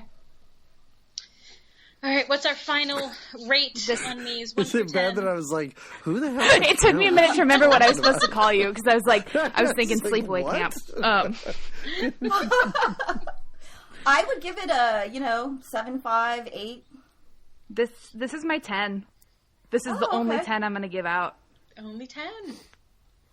That's pretty good. Yeah, I'd give it close to 7, maybe a little bit higher. I think I'd put this just above the original film. Yeah. Okay. This is one of my lower ones, and it's honestly just because I don't remember it, and so and like I said, I'm not sure if it was a case of me not watching it very closely, so that's why I don't remember it, or it was just that forgettable. Mm-hmm. So for me, it's like a 3. Oh, okay. Yeah, no, that's okay. I have a feeling that for the next one, I'm going to be in the same situation you are now, because this one took me 6 tries to get through because I kept falling asleep. I was really bored. Yeah, I real that. bored. I can see that. Yeah, I barely remember it because it was so lame. Yeah. So this is the kid who's a psychic, who has PTSD because of her abusive father, whose current psychologist is trying to use the PTSD to bring out her latent carry powers, her telekinesis. And then you've got the next door neighbor kids who rent the house for the weekend, who, I'm like, what? You're like, didn't we just do that in part 4? Like, did we just rent the house next door like 5 minutes ago? How is it still a vacation destination? I know. Stop going there. They have cheap prices, okay? Yeah, I know, right? It's free. Just come stay here. If you survive, we'll pay you. Yeah, it was ridiculous. It was a ridiculous conceit, like, from the beginning. Like, she's trying to, like, psychically, like... What is she doing? She's trying to, like, psychically get her dad or something, and then... Well, she's running away because she's angry about something, and she's like, I hate you, I wish you were dead, and then makes the dock fall, but while the dock's falling, she's like, no, Dad, don't die! So... Yeah. So that means he's a zombie under the water, just like Jason? Yeah. Oh, yeah, in the last one, Jason got Lake stuck has in the a lot of bodies in it. Yeah. Crystal Lake has a lot of bodies. I think at one point they stopped carting them away and just started putting them in the lake. Yeah, might as well. Just lay them down. Just throw them in there. It's fine. Yeah. Just have everybody else out there, just like one mass funeral. Like, you know what? For the past 5 years, if your kid was killed here, come on out. We'll have a nice little ceremony by the lake. It'll be great. It's like the Titanic survivors. They all go out on a boat and they have a memorial over where the boat is. I was going to say it's like kids with summer birthdays. Or the Christmas birthdays, the ones that are like December 24th. Like, shit. But the one good thing about this movie, there's 2 good things, but Kane Hodder, this is the first Kane Hodder Jason that we have. Mm-hmm. Mm-hmm. So this is the first time, and some people don't believe that Kane Hodder has not been Jason the whole time. So... It's like, but no, this is where we get the iconic Jason that most people refer to when they say, oh, this is how Jason does this. This is where everybody gets the whole Jason doesn't run. Mm-hmm. Yeah. And I'm like, because Kane Hodder just walks. Yep. And the other good thing that I really loved about this movie was this is the best looking Jason that we have up to this point when it comes to makeup and continuity. Mm. So it's like he got what the hell happened to him at the end of the last movie? He was like thrown into he was on a boat and there was a boulder and then the boulder was like attached to a chain, or he was attached to a chain, that's right. and was just Yep, tethered. so he's still alive. So he's just tethered under the water. Yeah. Yep. Yeah, that was when Tommy Jarvis pours a bunch of gasoline. Oh, yeah, that's right. Like, See, I told what a you, great that movie, idea. man. It's just like that movie. There's literally like I can tell you plot points from every single other movie. That one literally is like a black hole in my mind, like no clue. Did you But guys? it's like this one, like when you get Kane Hodder and you start getting the way that he moves and the things that he does, you start getting into that Jason that everybody knows and loves. Mm-hmm. And my one big thing with this makeup is you have the deterioration, and you have actual deterioration of, you know, this is coming from, I'm going into my makeup person mode right now, but it's like you have actual some deterioration of what you would see being stuck underwater for that long. Yeah. So it's just so cool to see. Like when you see him from the back, you can see his ribs and his spine are hanging out, and his clothes are kind of falling off. And I mean, it's not anatomically correct by any sense of the mean, but Right. it's Now, still that being really cool. said, when his mask comes off, it is one of the silliest looking things. I know. He looks like an animal. It doesn't even look like a human anymore. He looks like a ferret or something. It just looks like he's wearing a rubber Halloween mask, and it's not good. He's got what we call summer teeth. Some are over here, some are over there. Right, yeah. Yeah, I don't know, but I do know a lot of people love this movie. A lot of people I know really, really like this movie, and I don't get it. I like the idea that they tried to give him a formidable opponent now that Tommy Jarvis is out of the picture, but I didn't enjoy it. I think this is one of the ones where my computer cut out and I didn't get to see the end of the movie. Actually, I'm like 99% sure. Well, her dad comes back and grabs Jason on the dock, but he's been under the water for just as long as Jason's been under longer, but he's been under the water for, she's 7 in the beginning of the movie, and now she's like in her 20s. So he's been under the water this whole time. He pops back up, perfectly fresh face and dewy. Oh, he's fine. He's great. He's all right. And I never even noticed it because he pops up and he's got like some seaweed on him and some like dirt on his face, and I wasn't really paying attention to his makeup at all. I was just like, oh, this is whatever. It's the end of the movie. And then something I was watching on YouTube today, the guy was like, yeah, so the one of the other producers on the movie was like, yeah, I don't like the zombie makeup for the dad, so we're just gonna have it be normal. I was like, okay, all right. Did you guys know that there's a fake Jason that is anchored in some lake somewhere in like Minnesota? Oh yeah, I saw that. Yeah, somebody went down there like a scuba diver and like anchored a Jason down there so that other scuba divers would then discover it and like die. I don't know. No, thank you. That is a really fun idea, but also possibly dangerous. Yeah, I think it was like some local artist, almost like a Banksy idea, was to just put this thing down there, put this puppet down there that looked like him, and it looks really good. I saw pictures. Yep. It's a great idea. All right. Well, anyway, this movie's stupid. So like, it's Carrie versus the Terminator. It's Carrie versus Jason. Yeah. I'm gonna give it but we have Kane Hodder. So. A 2. This for me is on my higher end. It's funny because in my actual rankings of the movies, this is actually on the lower end, but in like my enjoyment of the movie, this is actually like more of like a 7 or an 8 for me. Because it's bad. It's really bad, but I really like Kane Hodder and I really like his version of Jason. So I think that bumps it up. Like if it was somebody else that was Jason, I think this would be like a 2 or a 3. But because of him, for me, it bumps it. I think I'm a 4 just because I'd like it if it wasn't a Friday the 13th movie. Like, if Jason wasn't involved. Yeah. Yep. No, I agree. I'd say it's probably about a 4. It's a little lower than middle of the road, but not as bad as some stuff that we're going to get to soon. I just thought it was pretty forgettable, really. Yeah. And it's funny you say that because I said the same thing about number 9. I was like, 9 would be, well, Jason Goes to Hell would be great if it wasn't a Friday the 13th movie. It was just a random supernatural body hopping entity movie and it wasn't Jason involved. Yeah. It would actually be a pretty good movie. Anyway. I disagree. I know, everybody hates that movie. I hate it so much. All right, we have to get through New York Yep. before Right, we can yeah, start yeah, yeah. hating We're on that movie. somehow We there have to to New hate York. on Manhattan first. All right, so now we're going to get in a boat in this lake, and we're going to go ahead and boat to Manhattan. I love Crystal the Lake idea. all of a sudden connects to the ocean. With a giant boat. Like, So ridiculous. And I really wish, I mean, the premise, great idea. Let's have him in a totally different environment, but it's for like 5 minutes. Like, Yeah. the rest of the time he's like on a boat, and I mean, him in Times Square, that's like quintessential, but the rest of the movie is like pretty lame. Yeah.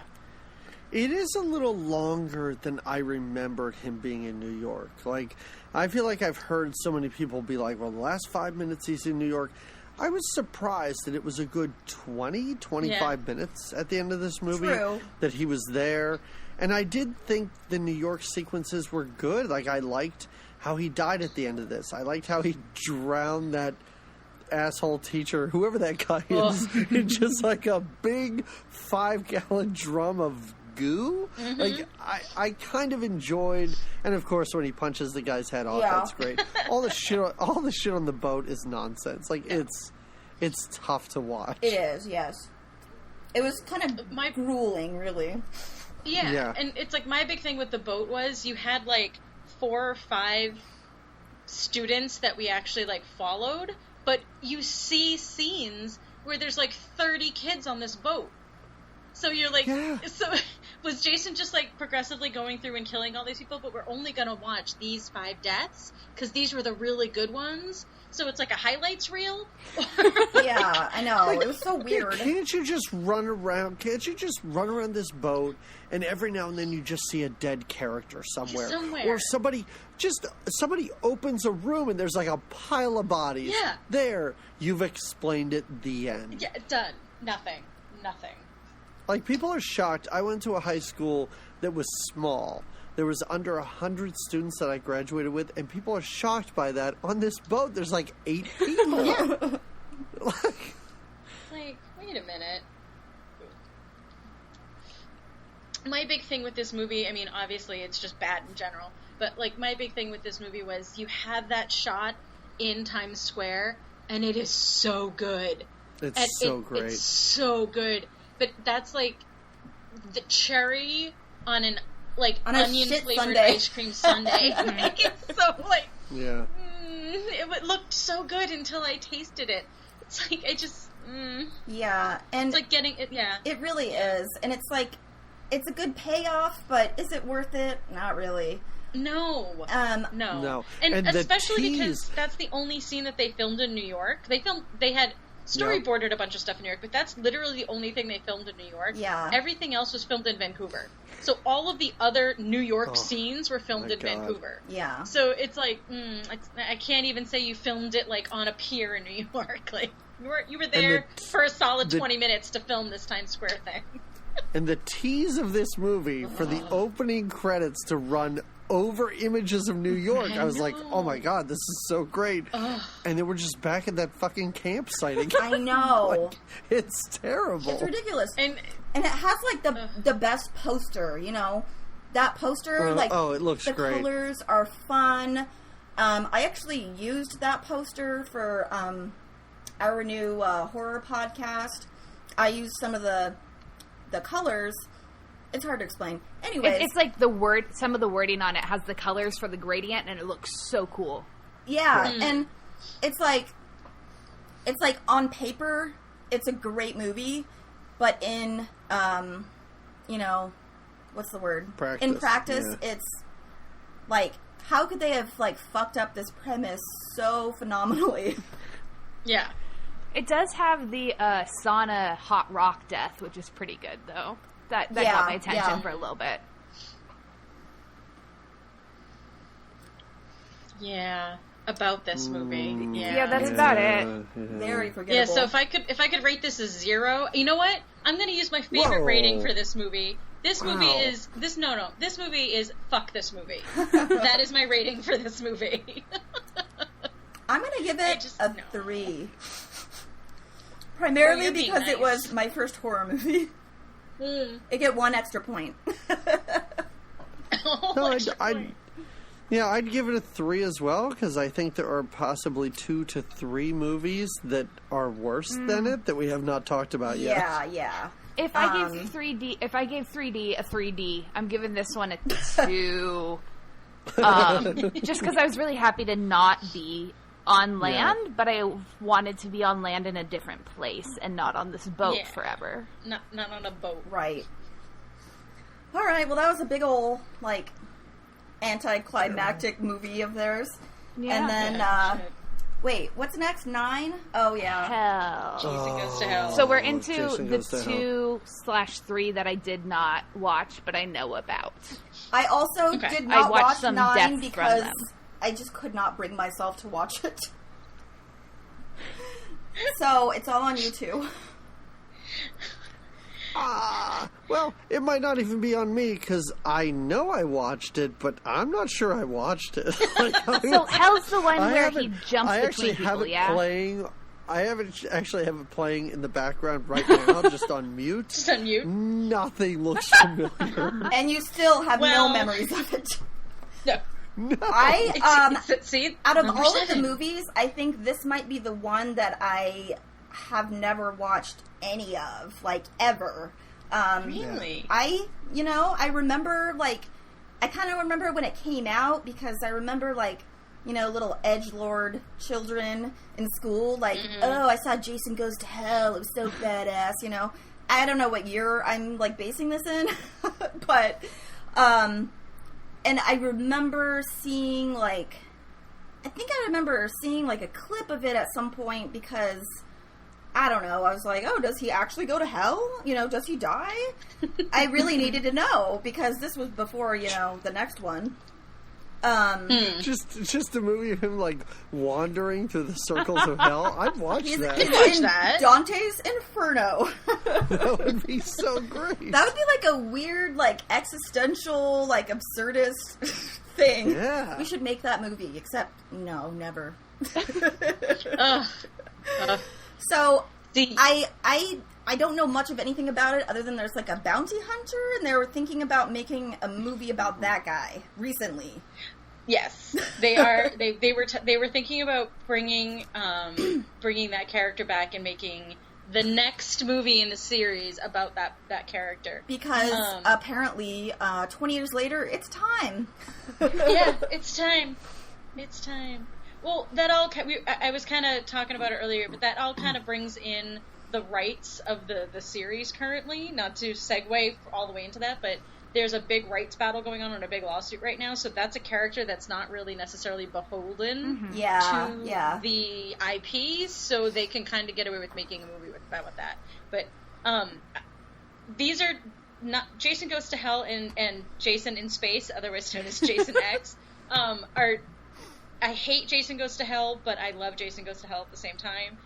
Jason X is my all-time favorite movie out of this entire series, so I'll talk about that for years. I thought you were going to say of all time. No, not of all time. Me too. I was like, wow, I don't even know you. I don't even think I have a favorite movie of all time. If I had to narrow it down, I probably could, but Jason X is probably number 2. Hey, Citizen Kane. Fuck it's in my top 15. It's Jaws and then Jason X.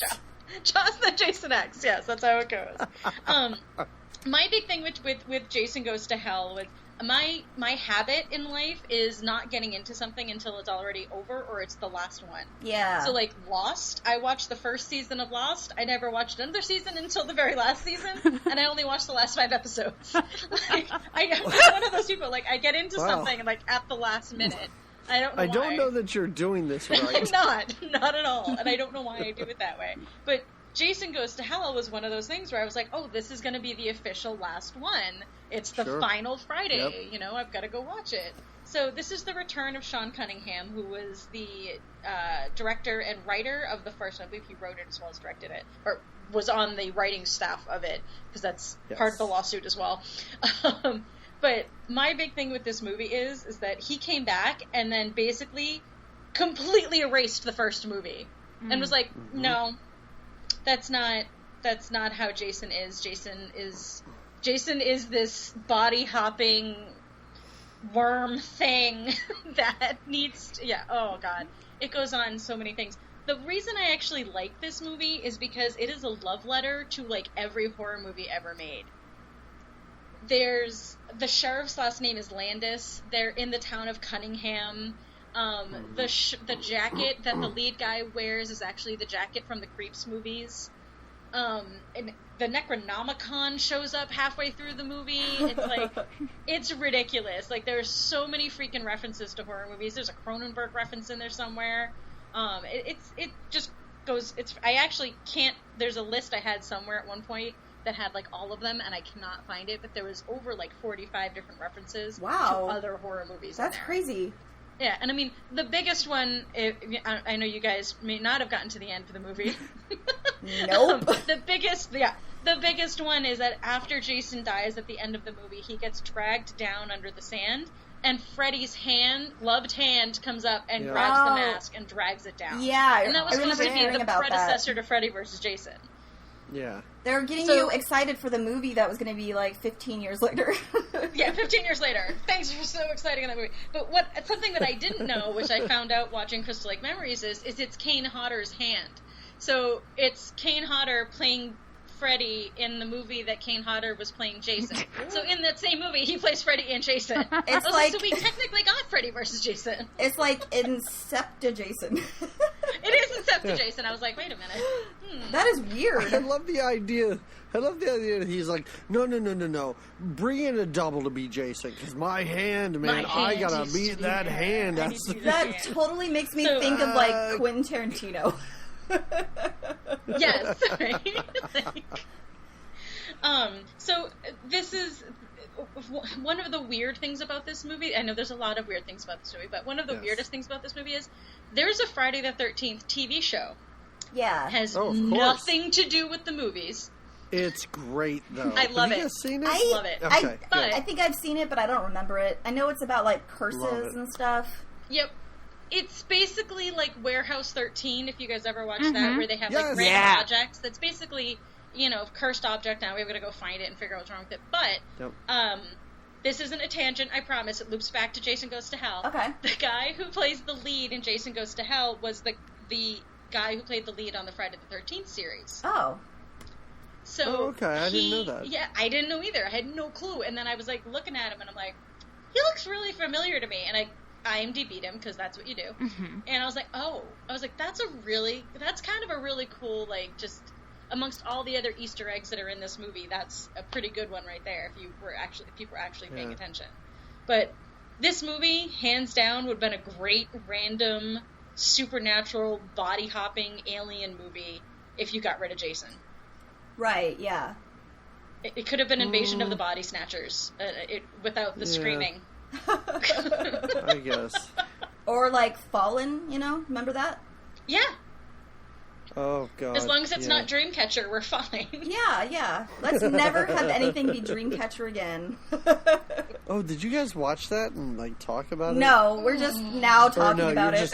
You're just talking about how terrible we all it is. can agree that it's a terrible movie. Okay. Yeah, it's just a bad movie. Yeah. Bad movie.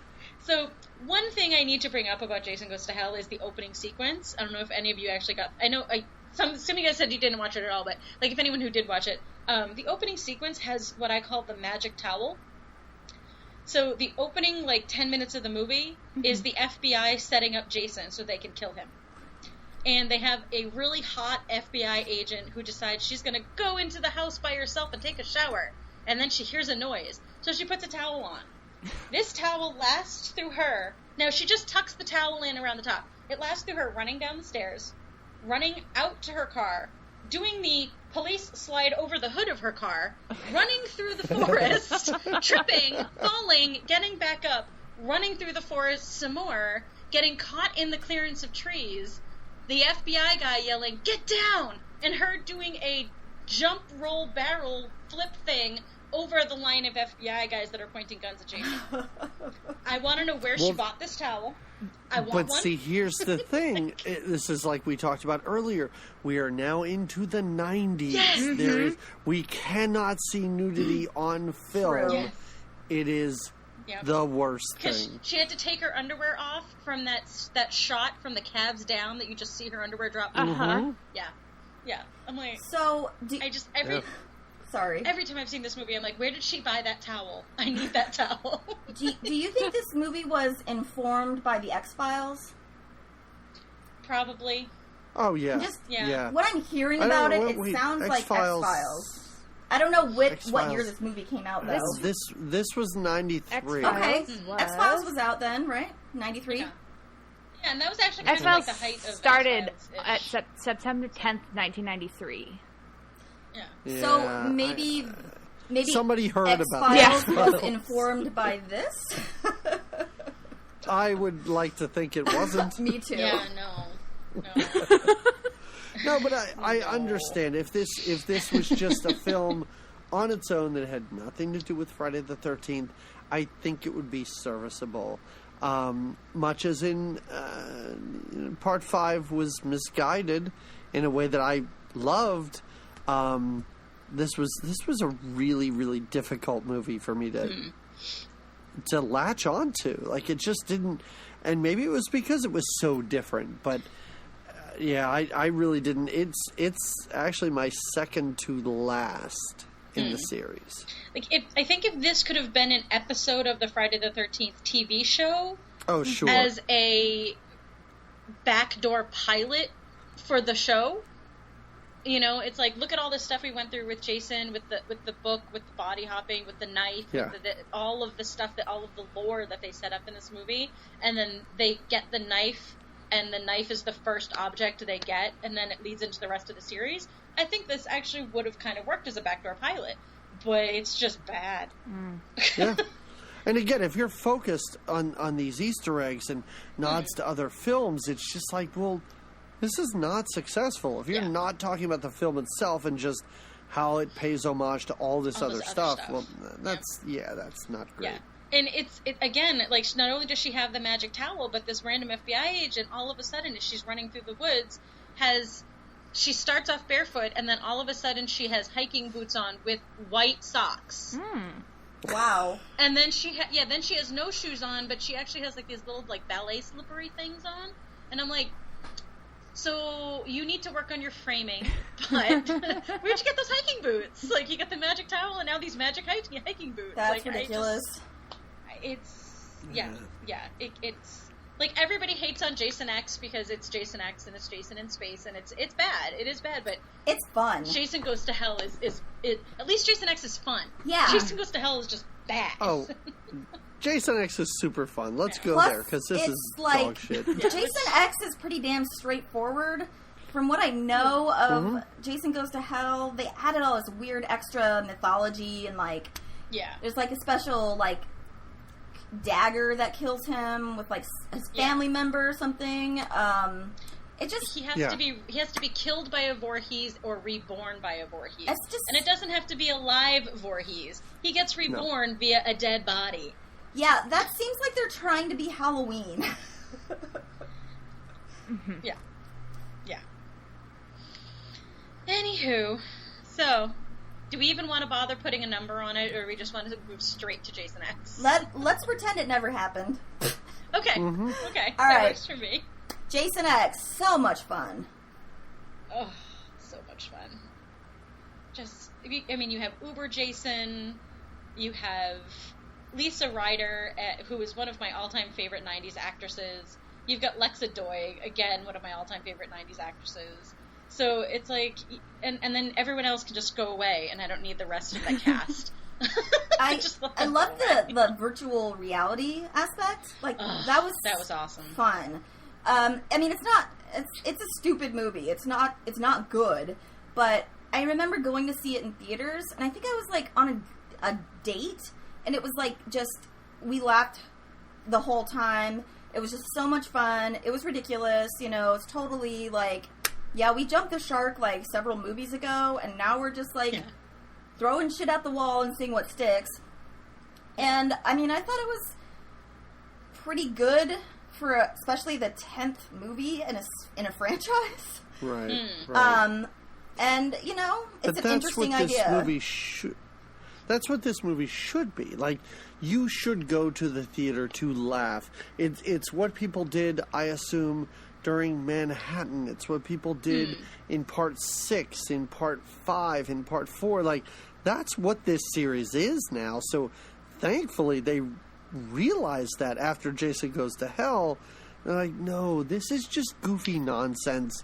He's in space. The end. Yeah, Like, come on. Like, a woman gets her body sucked out through, like, a tiny hole. It's the weirdest part of this movie, ridiculous. and I love it. And plus, like, whenever it came out, you know, it's like the prior 20 years, there had been so many different sequels that took place in space, or just, like, you know, trying to start new franchises involving... Leprechaun in space, guys. I was just Come going on. to say, it took Jason 10 movies to get to space. It only took Hellraiser 4. Yeah, right. Yes. That's insane. I did not know that existed. Yeah. Oh, Hellraiser in space? Hellraiser in Great. space is one of my favorite horror Leprechaun movies. 4 is also in space. I've only yeah. seen one It's Hellraiser so much movie. fun.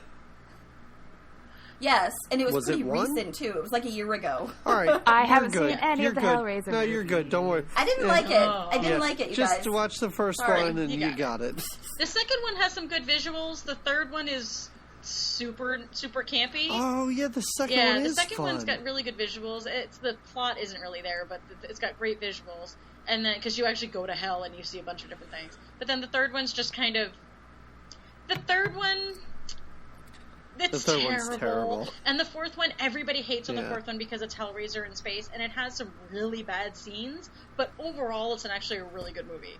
So it's kind of one of those, like, I Right. don't know. Anywho, let's get out of that I don't space and think go it's to another good. space. Yeah, no, all right. No more Hellraiser. Yeah, no, Jason X is fun. So, we were just talking about that one. We'll do that later. Yeah. That's another episode.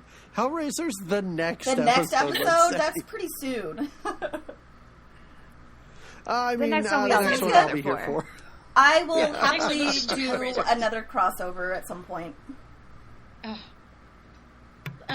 So one of the things about Jason in Space is that it has two of the best kills in the entire series. Yes. It has the Nitrogen. the nitrogen face smash, which is Ooh, so good. so great. And then it has the actual sleeping bag kill. Yeah. That got edited out of, like, I think, what was it? I think that was out of... 4? No, because it was a Kane Hodder No, one. I that think was it was 6. 6. I think. It was either 6 or 7 it got edited out of, because they basically... He smashes the tree once. And that's No, it. you know what? It was 7. Yeah, and she's he hits her dead. one time And she's in dead. that sleeping bag. And in this yes. one, he's like... I love that they do it in The Sim, and one of the girls is like, do you want to smoke some pot and have premarital sex?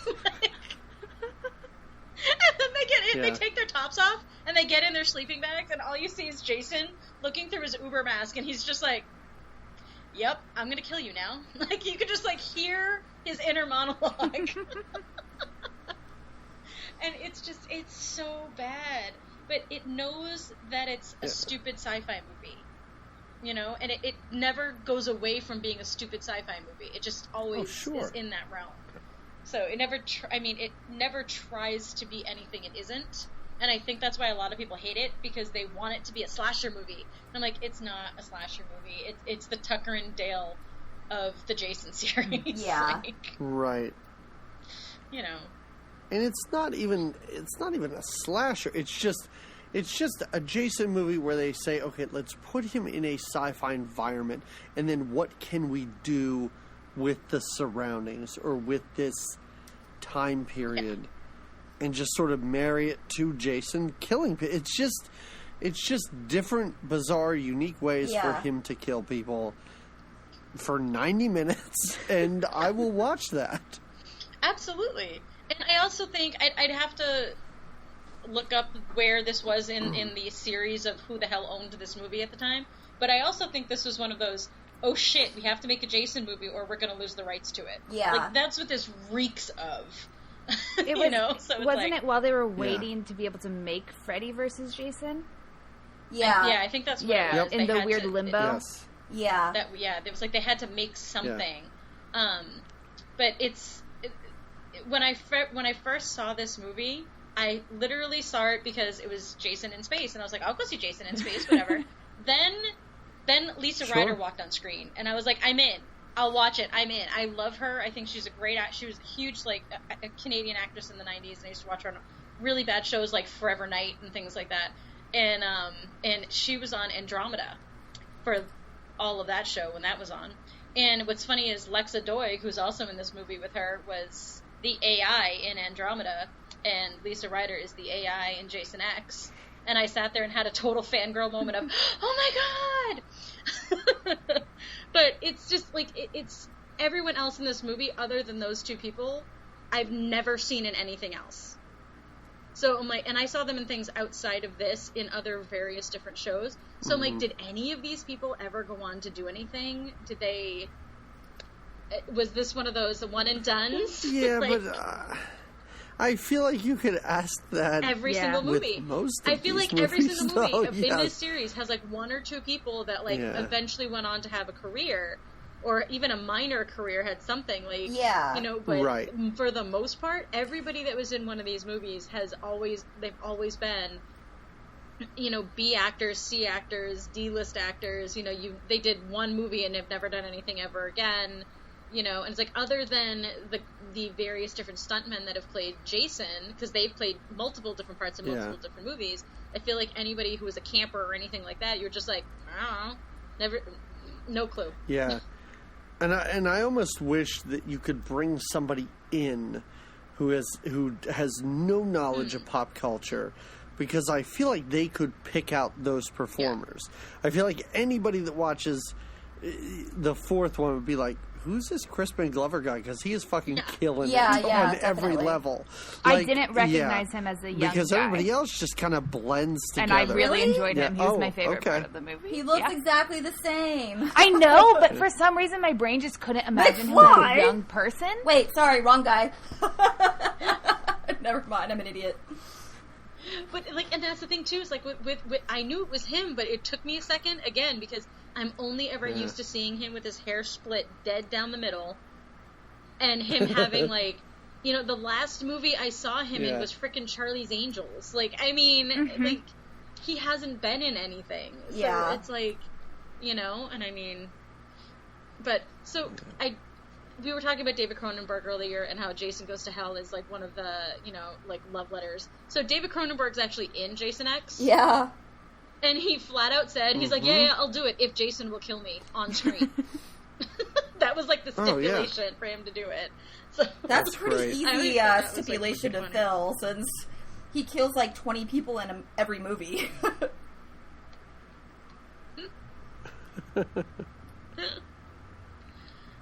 So this is...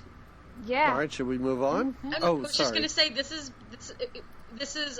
like I said, this is my number one for this. This is my number 10, you know, highest ranked, love this movie in this whole series. My number one when it comes to my ranking of the entire series, you know, altogether. Because I'm strange. This is the only one, strange. Like, this is the only one where I'm disappointed that I burnt out so hard that I couldn't, like, force myself to watch it, and will watch at a later date.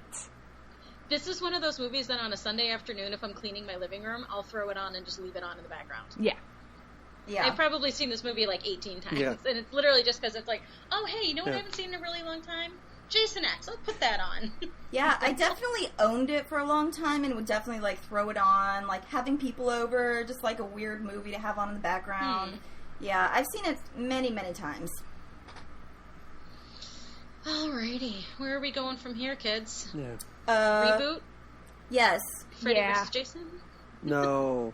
Oh, yeah. Freddy Sorry, I versus thought you said, are we Jason. voting? Oh, no, reboot. The remake, the reboot. Oh, yeah. Friday the 13th, Part 1A. Whatever you want to call it. I would say either way. Either way, Freddy versus Jason. Yes. I really enjoyed it. I mean, it was definitely more of a Nightmare on Elm Street movie. Especially, well, for for most of the movie, it feels way more like a, Nightmare on Elm Street movie. Isn't until they get to, like, the party that it starts to feel sort of half and half, I guess. Yeah. Right. But yeah, man, it was a lot of fun. It was silly, and it was like slapstick, and it was like, I don't know, it was so over the top. But I mean, that scene where Jason is like running through the cornfields, that was fun. I definitely enjoyed this movie. It was, like I said, way in the beginning of this adventure, I'm a huge fan of Freddy, and I was waiting for this movie to come out because I had started to like Jason based on, Jason X and things, and once this movie did come out, I was like, oh, okay, I'm in. It wasn't as good of a battle royale as I wanted. Right. No. But no, that was my biggest issue. But you know what? And I think, and I'm gonna throw the director under the bus. I think it was because the director decided he didn't want Kane Hodder. Because they decided to go with a different actor for Jason, and it wasn't the same feeling, and it wasn't the same... Because he started running. Yeah. It was that he started running him, but it just wasn't... There were little minute things that Kane Hodder did that I equate with Jason. And this new guy, he was great, but he didn't have that. And I also think it was a letdown. It kind of like set the movie up to fail because there were so many fans that were like, Kane Hodder is Jason. Right. Robert Englund is Freddy. Mm-hmm. You can't have Freddy versus Jason without those two actors. Right. So, you got one because as we won't even talk about the abomination of the remake of Nightmare on Elm Street. But you have, no one else can play Freddy. Mm-hmm. And we've had so many other people play Jason until we landed on Kane Hodder.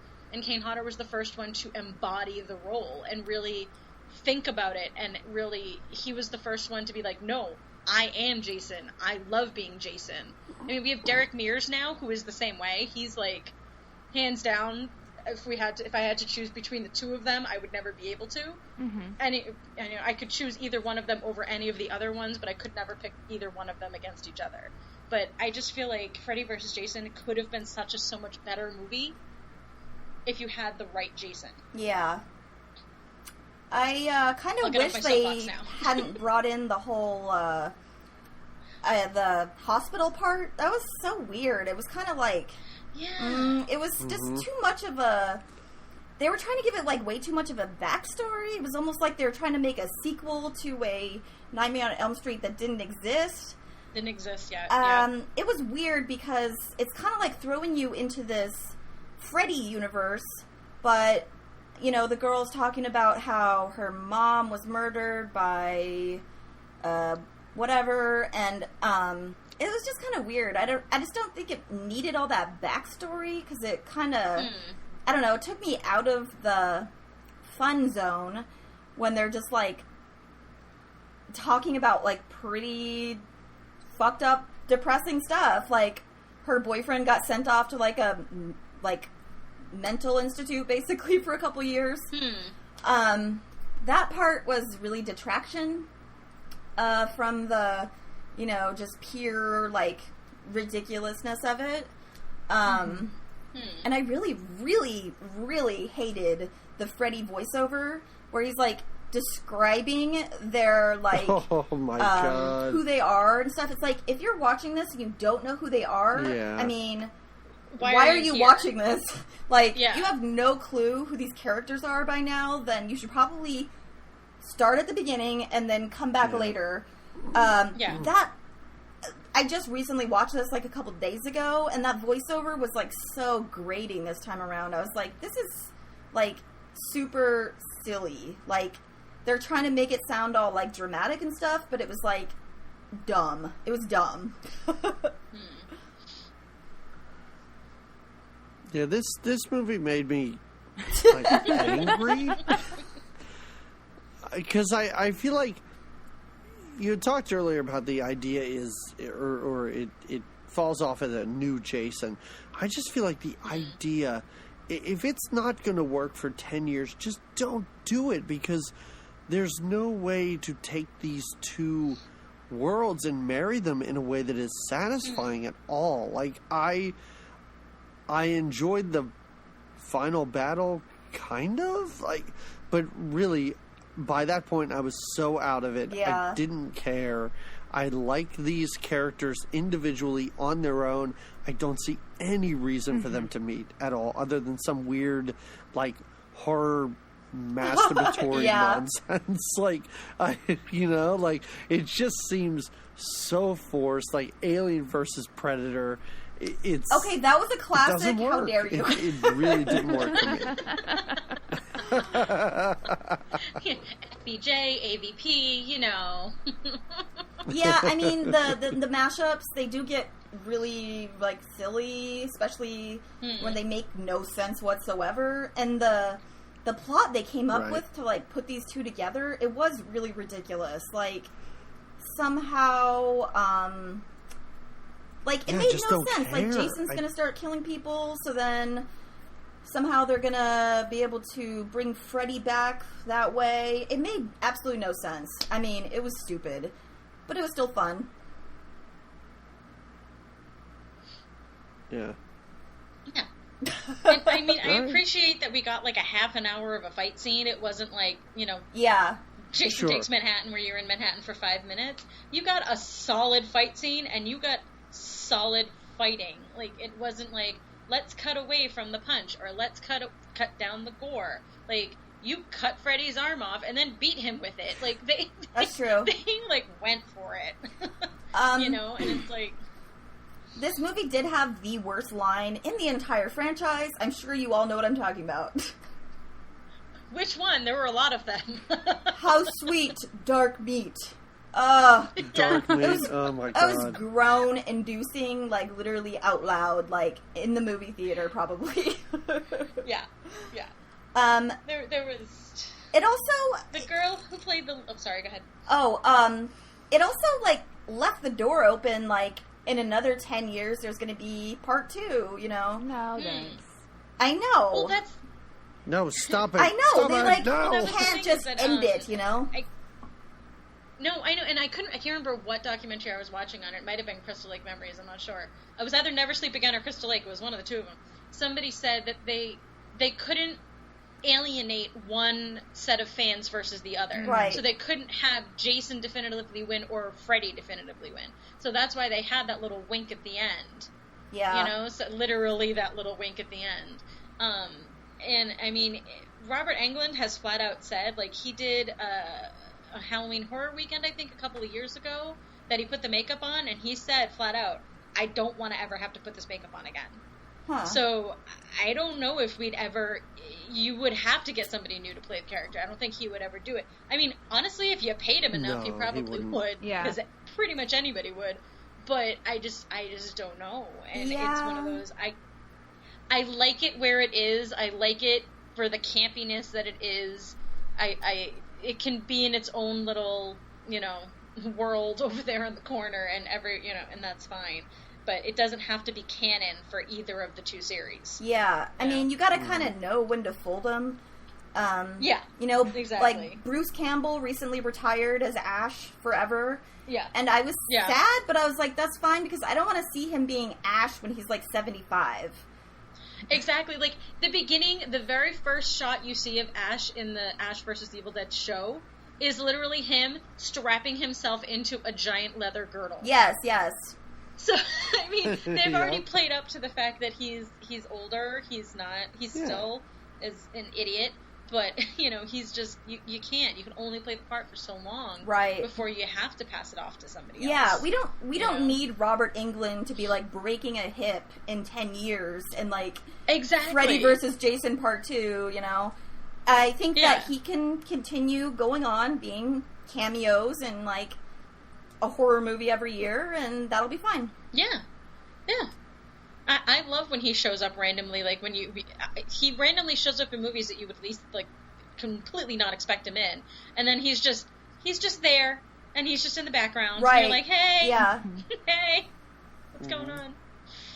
Right. But my biggest issue with this movie wasn't even the plot or anything like that. It was actually the girl who played the lead. The character's name was Lori. Oh, Monica Tina? Yeah. Oh my god. I'm so good.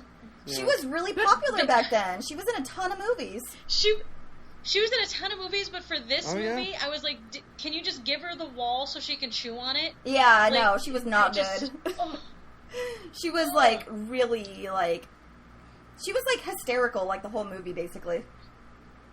Yeah. It was like, I can't. I just can't, guys. I wonder if this movie killed her career, because she, like, disappeared right afterwards. What did she do after that? I don't know. That's why I'm wondering. Did she retire? No, she's actually, according to my IMDb. Yep, I just looked it up too. Yeah, she's been working. She was Oh, on okay. Got some stuff Entourage. coming out. Yeah. Oh, okay. Yeah, she was, like, really in a lot of movies for a while, but then kind of Yeah. disappeared. Oh, Entourage, great. Yeah. She was on Robot Chicken once. Oh, okay. Well, it sounds like she's doing good. Yeah, it's like it looks like she has like various like one, here and there, like one little part for like this show or that TV show or whatever, but it's just, I mean, I'm not necessarily sure if that movie reflects on her as an actress, but in that movie she was terrible. She was, yes. I agree. So, we've been talking for 2.5 hours. Yeah. Oh my god! Should we just skip the remake because it's horrible? That's what I ended up doing literally. Okay. I tried to watch it 4 times. So I don't want to talk about it. It want to is talk about it. the It's worst ungodly. thing. Should we just quickly list our Awful. rankings? Sure. Okay, so I did based on rewatchability, and I said Freddy vs. Jason is number 1 Do it. for rewatchability, not like quality, because it's fun. And then parts 2 and 4 were tied. Parts 1 and 6 were tied. Jason X, remake, part 8, part 5. And the other 2 are not on there Nice. because I did not watch them. Meh.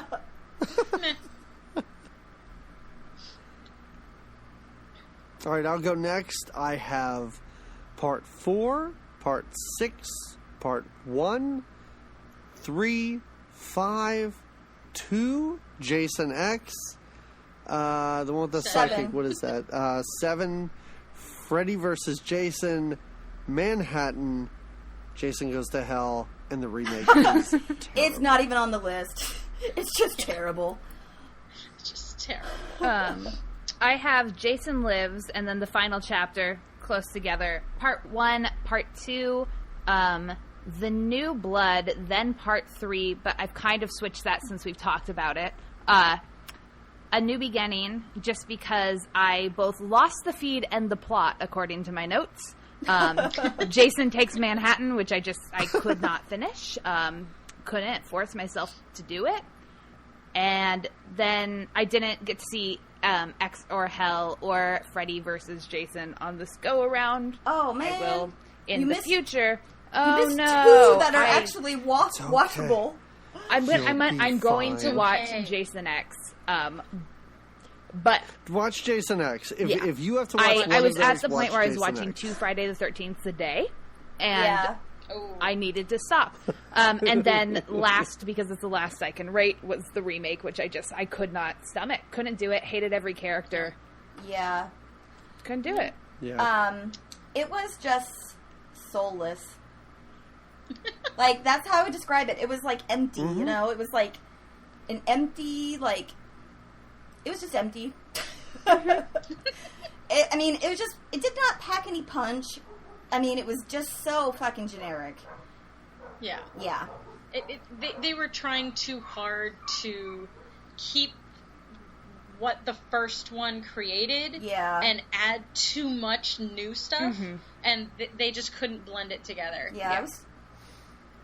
Well, and the thing that I didn't know until right now, just looking at it, is that the remake and apparently the sequel were produced by Charles Band, and he is directing the second one, and he makes just the worst Wait, what? movies. He's directing what? He's directing the second remake, like the sequel to the remake. Oh. There's a and he shouldn't be doing that. He should not be directing anything. You sound like an angry child. He shouldn't be doing that.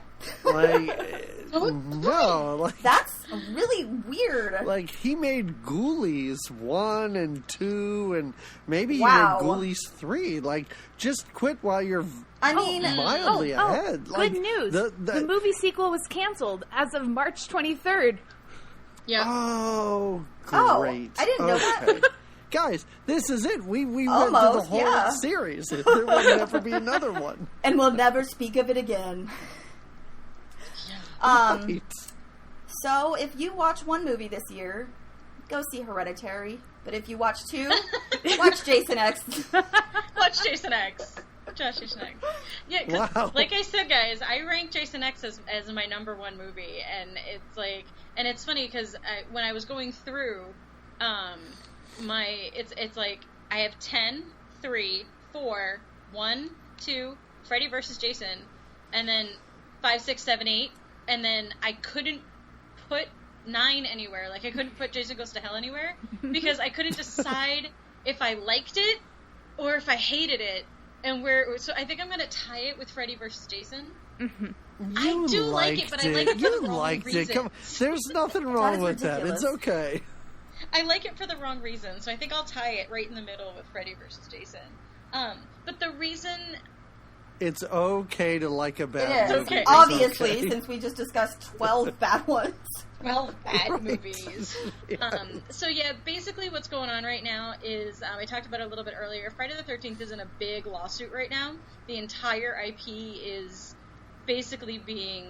It's who owns it versus, is it the production company that owns it, the writer that owns it, Sean Cunningham, who originally created it, who actually owns it. Mm-hmm. The original writer is basically saying that he has never been given any royalties or anything, and his name has not been attached to anything. It is basically, he was the one that created this, and this whole big thing. He was basically hired on for a one-and-done gig, and then it became really popular, and he's trying to backpedal now 30-some-odd years and say, no, you guys owe me this. Mm-hmm. And it could be, from what I've heard, I read in various different things like Hollywood Reporter and things like that, that the contract that he signed wasn't very clear as to whether or not this was a one-and-done thing, or whether or not it was you created this, you will forever have an attachment to it. So now nobody really knows because it's so fuzzy, nobody really knows where the rights lie.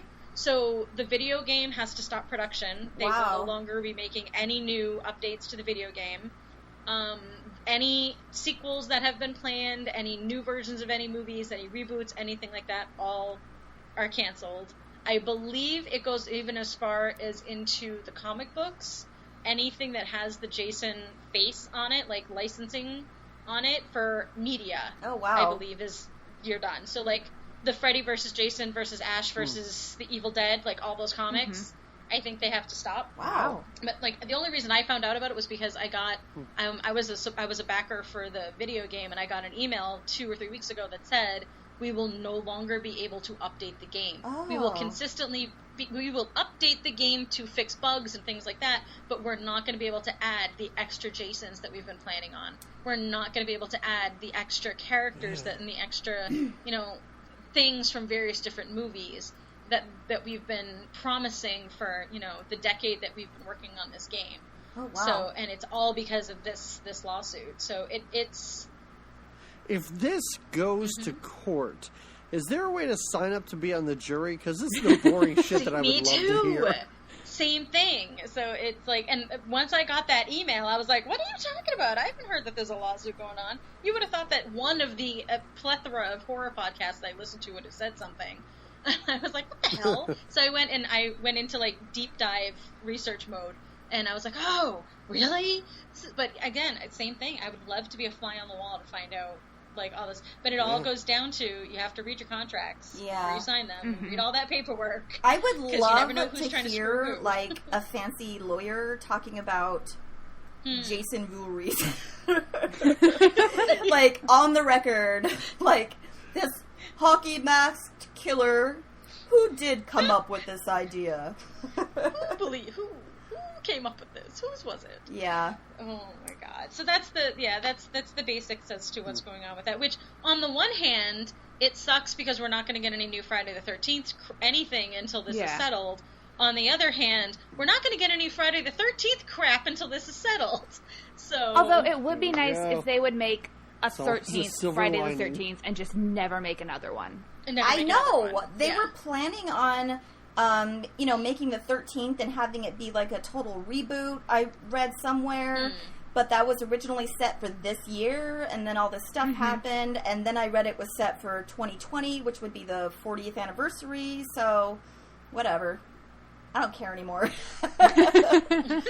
I'm so over it after this long endurance test. Yeah, I was so excited when you were like, let's watch all of the Friday the 13th movies. I was like, yeah! Oh, never again. We're like, I don't even know if I could do all of the Nightmare series, and I've seen them all multiple times. I don't know if I could sit through them anymore. Next time around, we'll do a series that has way less movies. Hellraiser! Like, maybe, I don't know. We'll have to think about it. I need to, like, take a brain break and, like, you know. I need to read some books. Yeah. Yes. You go read a book. Well, I'm gonna go cross-stitch. Reading? Why would you read books when you could just watch a bunch of Phantasm God. movies? Well, I love all those movies, but we don't talk about the fifth one. You guys, we've been recording for almost 3 hours, so I think that we'll probably have to do. We did it. I think we can go to bed. We did it. I can eat breakfast. Oh yeah, it's I can eat dinner that I made 3 hours ago. Morning for you. Thank you for listening to this. If you actually made it this far, you 3 listeners out there, which are probably 3 of us, and or are 3 of our parents. And so this would be considered the sort of inaugural sort of mashup for new horror podcast, Death Rattle, and crossover, etc. Can we say this is the Sinister Sister swan song? Yes, and the Sinister Sisters swan song. And can you say it? 10 Wow, times. that's a lot of so many S's. S's. And Good Times, Great Movies. If you've never listened to that, you should definitely give it a listen, because Count Orlok here. You should. This is there. on there right now because it's a crossover. All right. So if you want to listen to it again, I think I need to hang up because I have a very sore throat. Yeah. All right. Good. Yes. Good talk, All right. everybody. thank you you so guys. much. This This was was a lot awesome. of fun. Goodbye, everybody. Bye. All right. Bye, everybody.